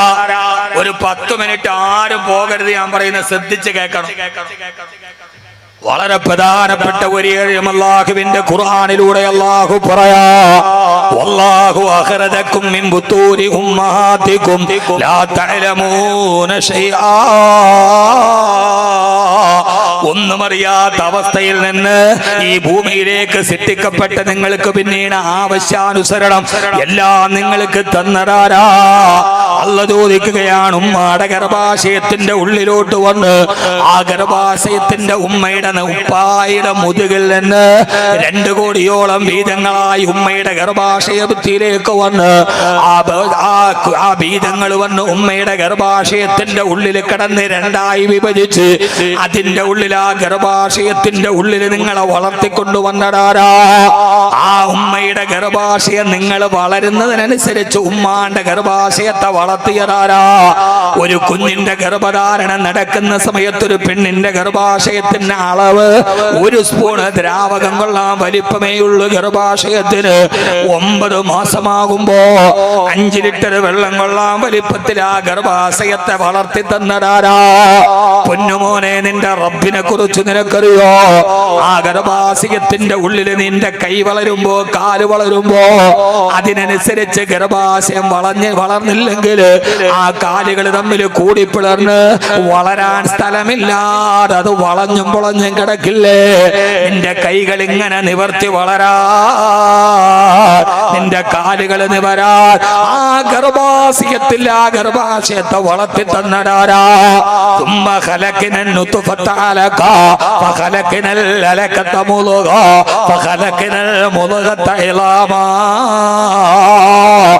ആദ്യം നീ ഒരു രക്തപിണ്ഡമാണ്, അതിനെ പിന്നെ മാംസപിണ്ഡമാക്കി, ആ മാംസപിണ്ഡത്തെ പിന്നെ എല്ലിന് മുകളിൽ ആ മാംസത്തെ ഇങ്ങനെ പൊതിഞ്ഞെടുത്തു.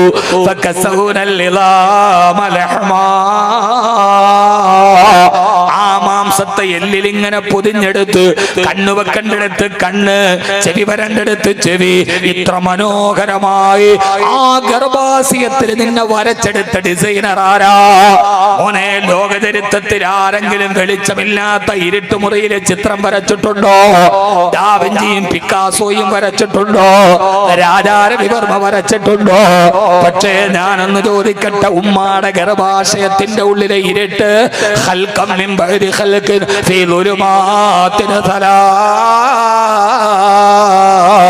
3 ഇരുട്ടറക്കുള്ളിലാ ഒരു സൂര്യപ്രകാശം കടന്നു വരാത്ത ഉമ്മയുടെ ഗർഭാശയത്തിന്റെ ഉള്ളില് അഹമ്മദ് കബീറിന്റെ മുഖമല്ല തൊട്ടടുത്ത മുഹമ്മദ് അലി അൻവരിയുടെ മുഖമല്ല അടുത്തിരിക്കുന്ന ആൾക്ക്. അങ്ങനെ ഇവിടെ ഇരിക്കുന്ന ആളുകൾക്ക് വ്യത്യസ്തമായ മുഖമല്ലേ? ഒരു ഇരുട്ടറക്കുള്ളില് ഇത്ര മനോഹരമായി ഇതിന്റെ ഈ രൂപത്തെ ഡിസൈൻ ചെയ്തതാരാ? ഫതബാറകല്ലാഹു അഹ്സനുൽ ഖാലിഖീൻ. അവനാണ് നിന്റെ രക്ഷിതാവായ അല്ലാഹ്. ഇരുട്ടറക്കുള്ളിൽ ചിത്രം വരച്ചാൽ ചിത്രം ശരിയാവൂ?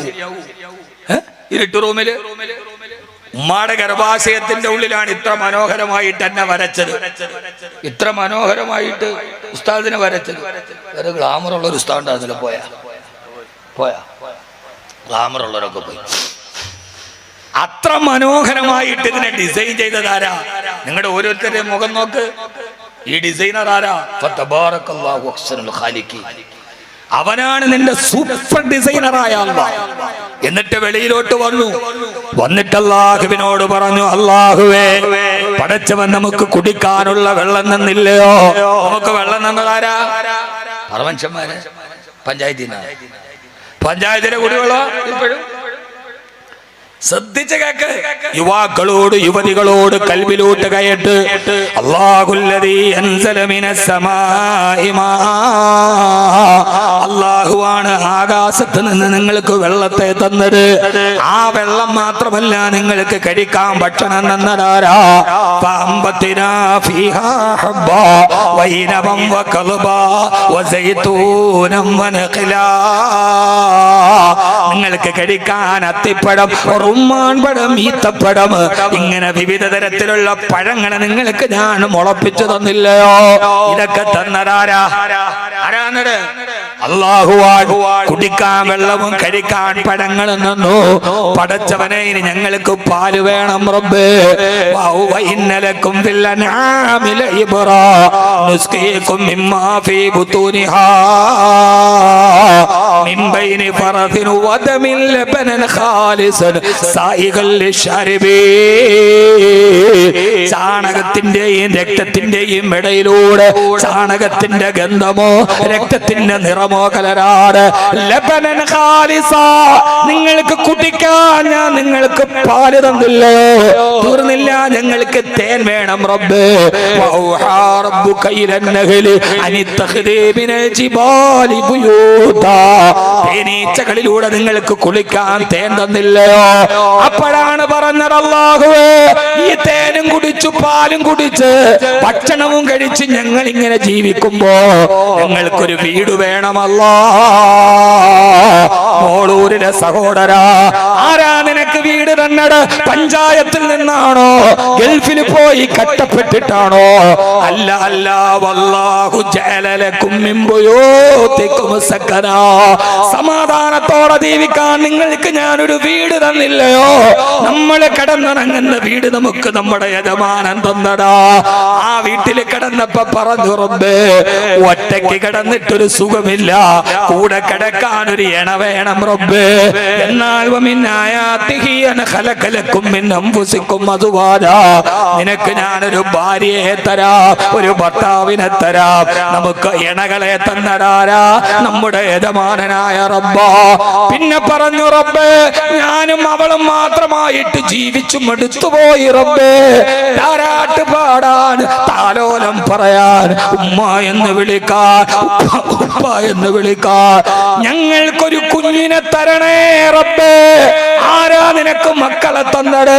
ലില്ലാഹി മുൽക്കുസ് സമാവാതി വൽ യഹബു ലിമൻ യശാഉ ഇനാഥാ വയഹബു ലിമൻ യശാഉ ദുകൂർ ഔ യുസവ്വിജുഹും ദുക്റാനം വഇനാഥാ വയജഅലു മൻ യശാഉ അഖീമാ. കണ്ണും കാതുമുണ്ടെങ്കിൽ കേട്ടോ, ആകാശഭൂമികളുടെ അധികാരം അല്ലാഹുവിന്റെ കയ്യിലാ. യഹബു ലിമൻ യശാഉ ഇനാഥാ, അവൻ ചിലർക്ക് പെൺമക്കളെ കൊടുക്കും. വയഹബു ലിമൻ യശാഉ ദുകൂർ, ചില ആൺമക്കളെ. ഔ യുസവ്വിജുഹും ദുക്റാനം വഇനാഥാ, ചിലർക്ക് ആണിനെയും പെണ്ണിനെയും കൊടുക്കും. വയജഅലു മൻ യശാഉ അഖീമാ, ചിലരെ അവൻ പ്രജനന ശേഷി നഷ്ടപ്പെട്ട വന്ധ്യകളാക്കി കളയും. പടച്ചവന്റേടാൻ. ഇനി കേൾക്ക് സഹോദരാ, എല്ലാം തന്നിട്ട് അല്ലാഹു നമ്മളോട് പറയുകയാണ്, നമ്മുടെ വീട്ടിൽ ഒരു ഫ്രിഡ്ജ് വാങ്ങിച്ചു എന്ന് കരുതുക. ആ ഫ്രിഡ്ജ് വാങ്ങിച്ചു കൊണ്ടുവന്ന് ഇൻസ്റ്റാൾ ചെയ്ത് അതിന്റെ ഫംഗ്ഷൻ എങ്ങനെ പ്രവർത്തിക്കണമെന്നതിന്റെ അതിന്റെ ഡീലർമാര് പറഞ്ഞു വിടുന്ന ആളുകൾ പറഞ്ഞു തന്നിട്ട് എല്ലാം ഫിറ്റ് ചെയ്ത് തന്ന്, ഇതിന്റെ ഫ്രീസർ ഇങ്ങനെ, ഇതിന്റെ ഫ്രിഡ്ജ് ഇങ്ങനെ, ഇതിന്റെ കൂളിങ്ങനെ എല്ലാം പറഞ്ഞിട്ട് അവസാനം പോകാൻ നേരത്ത് ആ ഫ്രിഡ്ജിന്റെ മുമ്പിൽ ഒരു ചെറിയ സ്റ്റിക്കർ ഒട്ടിക്കും. എന്നിട്ട് പറയും, എന്തെങ്കിലും അത്യാവശ്യം വന്നാൽ, ഈ പറയുന്ന ഞങ്ങൾ തന്നതിന് എന്തെങ്കിലും തകരാറ് വന്നാൽ, എന്തെങ്കിലും മുടക്കം വന്നാൽ ഈ ടോൾ ഫ്രീ നമ്പറിൽ വിളിക്കണേ. ഇത് വിളിച്ചാൽ ഉടൻ തന്നെ പരിഹാരത്തിന് ആളവിടെ എത്തും. ആ കേടായത് നന്നാക്കി തരും. ഞങ്ങളുടെ ടോൾ ഫ്രീ നമ്പർ 18004446. ഇങ്ങനെ ഒരു സാധനം ഫിറ്റ് ചെയ്തിട്ട് ടോൾ ഫ്രീ നമ്പർ തരാറില്ലേ? സഹോദര, ഉമ്മാന്റെ ഗർഭാശയത്തിൽ പരസഹായമില്ലാതെ സൃഷ്ടിച്ച് അംഗവൈകല്യമില്ലാതെ പുറത്തു കൊണ്ടുവന്ന് നിനക്ക് വെള്ളം തന്നിട്ട്, നിനക്ക് പാല് തന്ന്, നിനക്ക് ആഹാരം തന്ന്, നിനക്ക് തേൻ തന്ന്, നിനക്ക് വീട് തന്ന്, നിനക്ക് ആരോഗ്യം തന്ന്, നിനക്ക് ആരോഗ്യമുള്ള കിഡ്നി തന്ന്, നിനക്ക് സുന്ദരമായ കണ്ണ് തന്ന്, നിന്റെ സുന്ദരമായ കാല് തന്ന്, നിനക്ക് ഭാര്യയെ തന്ന്, നിനക്ക് മക്കളെ തന്ന്, എല്ലാം തന്നിട്ട് പടച്ച റബ്ബ് പറയാ, നിനക്ക് വെള്ളത്തിന് തടസ്സമുണ്ടായാൽ, നിന്റെ പാല് കിട്ടാതെ വന്നാൽ, നിന്റെ ഭക്ഷണം മുട്ടിപ്പോയാൽ, നിന്റെ കച്ചവടം നഷ്ടപ്പെട്ടു പോയാൽ, നിന്റെ ഭാര്യ പത്ത് ബന്ധത്തിൽ അസ്വസ്ഥതയുണ്ടായാൽ, നിന്റെ മക്കൾ അനുസരണക്കേട് വന്നാൽ, ആ സമയത്ത് നിനക്ക് ഞാനൊരു ടോൾ ഫ്രീ നമ്പർ ഉണ്ട്, ഇതിൽ വിളിച്ചാൽ മതി. ആ ടോൾ ഫ്രീ നമ്പറാണ് 24434. അല്ലാഹു പറയുകയാണ്, നിനക്കിതിൽ പ്രശ്നം വന്നാൽ ഒരു ടോൾ ഫ്രീ നമ്പർ തരാം. ആ ടോൾ ഫ്രീ നമ്പറാണ് 24434. നിനക്കൊരു പ്രശ്നം വന്നാൽ 2 സുബഹി, 4 ളുഹർ, 4 അസർ, 3 മഗ്രിബ്, 4 ഇശാ. ഇതിലങ്ങ് വിളിച്ചാൽ മതി. ഇത് കബീർ വാക്കവി വെറുതെ പ്രഭാഷണത്തിന്റെ ഗരിമയ്ക്ക് വേണ്ടി പറയലല്ല, ഇത് പടച്ച റബ്ബിന്റെ ഖുർആൻ പറഞ്ഞതാണ്. യാ അയ്യുഹല്ലദീന ആമനുസ്തഈനു ബിസ്സബ്രി വസ്സലാ. സത്യവിശ്വാസികളെ, ഇസ്തഈനു, നിങ്ങൾക്ക് എന്തെങ്കിലും ദുഃഖവും പ്രയാസവും വന്നാൽ, ഇസ്തഈനു ബിസ്സബ്ർ, ആദ്യം നിങ്ങൾ ഇത് ജീവിതത്തിന്റെ കളായും കതിർമാന്ന് കരുതി ക്ഷമിക്കണേ. വസ്സലാ, നമസ്കരിച്ചിട്ട് നിങ്ങൾ എന്നോട് സഹായത്തെ തേടണേ. ആ നമസ്കാരമാണ്. ഇവിടെ ഒരു പള്ളി പണിയാൻ വേണ്ടിയാണ് വഅദ് വെച്ചത്. എന്നെ കേൾക്കാനെത്തുന്ന സഹോദരങ്ങളോട്, സഹോദരിമാരോട്, ഈ ഭക്ഷണത്തിന് കുറവ് വന്നാൽ, ഈ ജീവിതത്തിൽ പ്രയാസം വന്നാൽ, ഏത് സമയത്തും നമുക്ക് വിളിക്കാനുള്ള വിളി ഏകനായ റബ്ബിന്റെ മുമ്പിൽ സുജൂദിൽ കിടക്കല. എന്റെ പൊന്നുമക്കളെ, ഓൺലൈൻ ദിക്റിന് നമ്മളുണ്ട്, ഓൺലൈൻ മജ്‌ലിസുകൾക്ക് നമ്മളുണ്ട്, എല്ലാത്തിനും നമ്മളുണ്ട്. പക്ഷേ പള്ളിയിൽ 5 വഖത്ത് ബാങ്ക് വിളിച്ചാൽ ഫർദ് നമസ്കാരം ഉപേക്ഷിച്ചിട്ട് ഏത് പേക്കൂത്ത് നടത്തിയാലും പടച്ചവൻ സ്വീകരിക്കില്ല പെങ്ങളെ. ഏതൊക്കെ കേന്ദ്രങ്ങളിൽ പോയാലും 5 വഖത്ത് നമസ്കാരം ഫർളാണ്, പടച്ചവനിലേക്ക് അടുക്കാനുള്ള വഴിയാണ്. അത് ഉപേക്ഷിച്ചിട്ട് നീ ഏത് തലകുത്തി മറിഞ്ഞാലും പടച്ച റബ്ബിന്റെ മുമ്പിൽ പരിഹാരമില്ല. അതുകൊണ്ട് സഹോദര, സഹോദരി, നിസ്കരിക്കണേ. ആദ്യം ചെയ്യേണ്ടത് ചെറുപ്പക്കാര്, ഇന്ന് നമ്മുടെ പള്ളികളിലെ ചെറുപ്പക്കാര് കുറവാ. ആദ്യം നമ്മൾ പടച്ചവനോട് സങ്കടം പറയണോ. കടമൊന്നു വന്നാൽ, ക്യാൻസർ വന്നാൽ, കിഡ്നി തകരാറിലായാൽ, ഇന്നലെ ഞാൻ പറഞ്ഞത് കോട്ടക്കലാണ്. കിഡ്നി രോഗികൾക്ക് വേണ്ടി പൈസ പിരിക്കുമ്പോ നമ്മുടെ നാട്ടിലെ ഡയാലിസിസ് സെന്ററുകൾ നിറഞ്ഞു കിടക്കുകയാ. ചില ആളുകൾ പറയും, ഉസ്താദേ CH സെന്ററിന്റെ ആ ഡയാലിസിസ് സെന്ററിൽ ഡയാലിസിസ് നടത്താൻ നിർവാഹമില്ല, എനിക്ക് വേണ്ടി ഒന്ന് റെക്കമെൻഡ് ചെയ്യണേ. പൊന്നുമോനെ, ഡയാലിസിസ് സെന്ററിൽ എങ്ങനെയാ റെക്കമെൻഡ് ചെയ്യുക? ഒരു രോഗിക്ക് അവിടെ ഇടം കിട്ടണമെങ്കിൽ അതിന് ചെയ്യുന്ന ഒരാളും മരിച്ചാലല്ലാതെ പറ്റില്ലല്ലോ. ഡയാലിസിസ് വന്നാൽ പിന്നെ മരണം വരെ ചെയ്യേണ്ടതല്ലേ. ഒരു ഡയാലിസിസിനെ റെക്കമെൻഡ് ചെയ്യാൻ പറഞ്ഞാൽ ഏറ്റവും വലിയ പ്രശ്നം അവിടെ കിടക്കുന്ന ഒരാൾ മരിച്ചാലല്ലാതെ അതിലേക്ക് മറ്റൊരാൾക്ക് കടക്കാൻ കഴിയോ? എന്റെ പ്രിയപ്പെട്ട സഹോദരാ, ഒന്ന് ചിന്തിക്കു പെങ്ങളെ. ക്യാൻസർ ആണെന്നറിയുമ്പോ എന്റെ കിഡ്നിക്ക് കുഴപ്പമില്ല ഉസ്താദേ. കഴിഞ്ഞ ആഴ്ച എന്റെ വീട്ടിലൊരു ഉമ്മ വന്നു. എന്റെ വീട്ടിൽ എന്റെ അയൽപക്കക്കാരനാ കൊണ്ടുവന്നത്. എല്ലാ മാസാവസാനവും അവസാനത്തെ വ്യാഴാഴ്ച അസറിന് ശേഷം ഹംദാൻ ഫൗണ്ടേഷൻ എന്ന ഈ വിനീതന്റെ സ്ഥാപനത്തിൽ 300ഓളം ഹാഫിളീങ്ങൾ 100 ഖത്മുൽ ഖുർആൻ ഓതി സലാത്തുൽ ഫാത്തിഹ ഓതി ഒരു ദുആ നടക്കുന്നുണ്ട്. ധാരാളം അത്ഭുതങ്ങൾ സംഭവിച്ച ദുആയാ. ഉസ്താദേ ദുആ ചെയ്യണം. 24 വയസ്സുള്ള എന്റെ മോൻ UK-യിൽ പഠിക്കുകയാ. അവധിക്ക് വന്നിട്ട് അവൻ UK-യിലേക്ക് തിരിച്ചു പോകുന്നതിന്റെ 2 ദിവസം മുമ്പ് അവന്റെ വയറിനൊരു വേദന വന്നു. UK-യിൽ പോവുകയല്ലേ, ഒന്ന് ടെസ്റ്റ് ചെയ്തിട്ട് പോകാന്ന് കരുതി ടെസ്റ്റ് ചെയ്തപ്പോ 24 വയസ്സുകാരന്റെ 2 കിഡ്നിയും ഫെയിലറാണ്. 2 കിഡ്നിയും പരിപൂർണ ഫെയിലറാ. 2 ദിവസം മുമ്പ് ഒരു വയറുവേദന വന്നതല്ലാതെ ഒരു ലക്ഷണം വന്നിട്ടില്ല. ഡോക്ടർ പറയാണ് 2 വർഷം കൊണ്ട് ഈ കിഡ്നി പ്രവർത്തനരഹിതമായി തുടങ്ങിയതാ. സഹോദരാ സഹോദരി, ഡോക്ടർക്ക് പറയാൻ പറ്റാത്ത പോലും പേര് പോലും പറയാൻ പറ്റാത്ത രോഗങ്ങൾ ഇങ്ങനെ വർദ്ധിക്കുമ്പോ നമ്മുടെ സങ്കടങ്ങൾ പറയേണ്ടതാരോടാ? നമ്മുടെ കണ്ണീര് പറയേണ്ടതാരോടാ? പൊന്നുമോളെ, നിസ്കാരപ്പായില് സുജൂദിലേക്ക് വീട്. ഒരടിമ ഉടമയോടെ ഏറ്റവും അടുത്തിരിക്കുന്നത് സുജൂദിലാണെന്ന് നബി മുഹമ്മദ് മുസ്തഫ. സുജൂദ് വർദ്ധിപ്പിക്കുമോളെ. സുജൂദിൽ കടന്നിട്ട് സുബ്ഹാന റബ്ബിയൽ അലാ വബിഹംദിഹി, സുബ്ഹാന റബ്ബിയൽ അലാ വബിഹംദിഹി ഈ നെറ്റി കൊണ്ടുപോയി മണ്ണിൽ വെച്ചിട്ട് റബ്ബേ നിന്റെ മുമ്പിൽ താണ് കേട് ഞാൻ പറയാ, നീ അല്ലാതെ എനിക്കാരുമില്ല റബ്ബേ. അല്ലാഹുമ്മ അന്ത ശാഫി അന്തൽ കാഫി അന്തൽ മുആഫി, നീ അല്ലാതെ വേറൊരാളില്ല റബ്ബേ എന്ന് പടച്ചവനോട് നിസ്കാരത്തിലേക്ക് മടങ്ങണേ. അല്ലാഹു തൗഫീഖ് നൽകട്ടെ. ആമീൻ പറയ്, ആമീൻ പറയ്. നിസ്കരിക്കണം ഇൻഷാ അല്ലാഹ്. നിസ്കരിക്കൂലേ? ഞാൻ പറഞ്ഞതല്ല, ടോൾ ഫ്രീ നമ്പറാണ് 24434. നിസ്കരിച്ചോളൂ.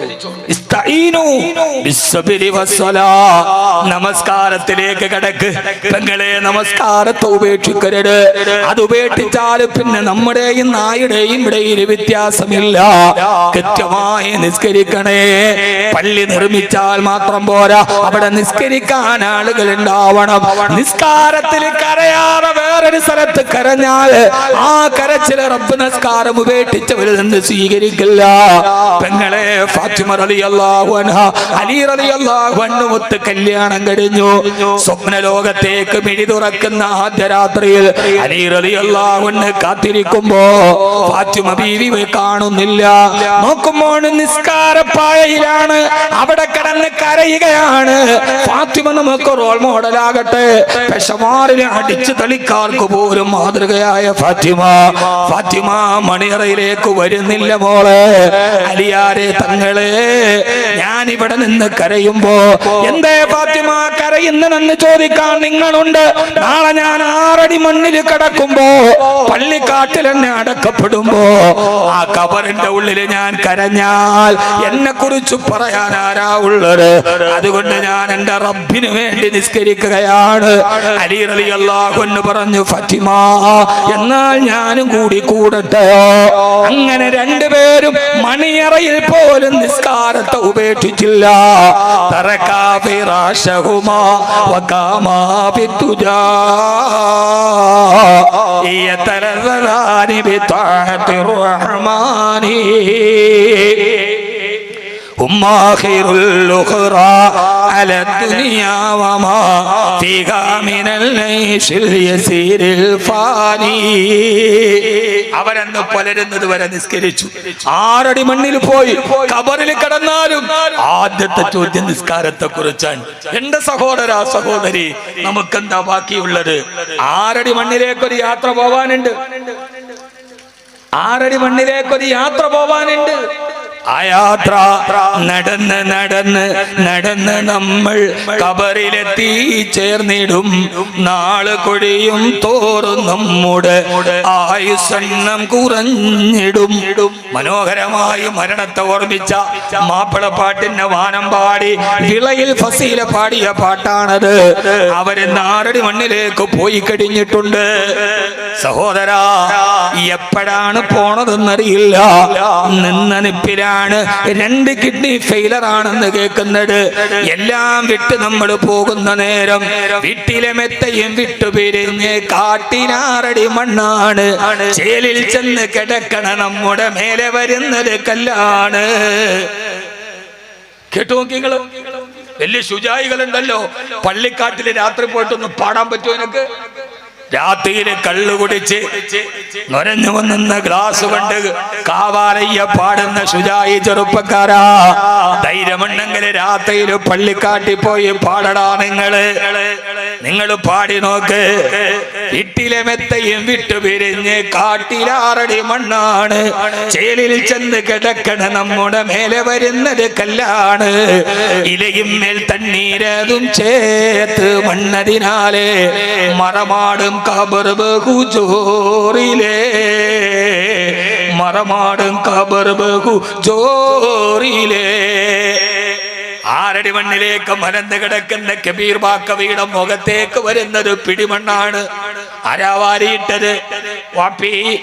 ശരീരത്തിന് മണ്ണിരുന്നാൽ ഓടി വന്നിട്ടത് എടുത്തു മാറ്റിയിട്ട് എന്റെ ഷർട്ടിലെ മണ്ണ് തുടച്ചു മാറ്റി എന്റെ പൊന്നുമോളുണ്ടവിടെ, എന്റെ കുഞ്ഞുമോളുണ്ടവിടെ. അവളുടെ കയ്യിലാണ് ആരോ മണ്ണ് വാരിയിട്ടിട്ട് പറഞ്ഞത്, മോളെ വാപ്പാന്റെ മുതുകത്തേക്ക് മാപ്പാന്റെ കബറിലേക്ക് മണ്ണിട്ടുകൊള്ളൂ. എന്നാൽ ആ മക്കള് ജീവിതത്തിൽ ഉമ്മാന്റെ ശരീരത്തിലും മണ്ണ് വീഴുന്നത് ഇഷ്ടപ്പെട്ടിട്ടില്ല. എന്റെ വാപ്പാടെ ശരീരത്തിൽ ഒരു മണ്ണ് വീഴുന്നത് ഞാൻ ജീവിച്ചിരിക്കുമ്പോ പറ്റില്ലടാന്ന് പറഞ്ഞ ശുചായിയായ മോൻ മരിച്ചു കിടക്കുന്ന വാപ്പാടെ മുഖത്തേക്ക് മണ്ണ് വാരിയിടുകയാണ്. ഇലയും മേൽ തണ്ണീരതും ചേർത്ത് മണ്ണതിനാലെ മറമാടും കബർ ബഹുജോറിലേ. മണ്ണും വെള്ളവും കുഴച്ച് ആറടി മണ്ണിലേക്കൊരിരുപ്പ്. എല്ലാവരും മണ്ണിട്ട് മാടുന്ന ലോകത്ത് പടച്ചവനെ ഞങ്ങൾ ഈ പറഞ്ഞത്, ഞങ്ങൾ ഈ കേട്ടത് ഞങ്ങളുടെ ജീവിതത്തിലെ ഏറ്റവും നല്ല അമലാക്കണേ അല്ലാ, അമലാക്കണേ അല്ലാ, അമലാക്കണേ അല്ലാ. അൽഹംദുലില്ലാഹ്, അൽഹംദുലില്ലാഹ്. നമ്മുടെ ഈ നിസ്കാരപ്പള്ളി അത് കോൺക്രീറ്റ് ചെയ്ത് നിർത്തിയിരിക്കുകയാണ്. ഒരു മഹാനവറുകളുടെ ചാരത്താണത്. എല്ലാവരും പറഞ്ഞ മഹാന്റെ ചാരത്ത് വന്ന് ദുആ ചെയ്താൽ സ്വീകരിക്കപ്പെട്ട ഒത്തിരി ഒത്തിരി അത്ഭുതങ്ങളുണ്ട്. സഹോദരാ സഹോദരി, ഇവിടെ ഒരുമിച്ച് കൂടിയിട്ട് പടച്ചോന് നിസ്കരിക്കാനുള്ള ഒരു പള്ളി പാതിവടിയിൽ നിൽക്കുകയാണ്. അതൊന്ന് പൂർത്തിയാക്കി അതിൽ നിസ്കരിക്കണം. ഒരു മുസല്ലയ്ക്ക്, ഒരാൾക്ക് നിസ്കരിക്കാനുള്ള മുസല്ലക്ക് 14,000 രൂപയാണ് കമ്മിറ്റി ചെലവാക്കി ചെയ്യിച്ചിട്ടുള്ളത്. ഇൻഷാ അല്ലാഹ് ഒരു 5 മുസല്ല അല്ലെ 3 മുസല്ല, അതല്ലെങ്കിൽ ഒരു മുസല്ല നമ്മുടെ ജീവിതത്തിൽ ചെയ്യാൻ കിട്ടുന്ന ഏറ്റവും വലിയ സദക്ക പള്ളി നിർവഹിക്കലാണ്, പള്ളി നിർമ്മിക്കലാണ്. അത് ഇബ്രാഹിം നബിക്ക് റബ്ബ് കൊടുത്ത ഭാഗ്യമാണത്.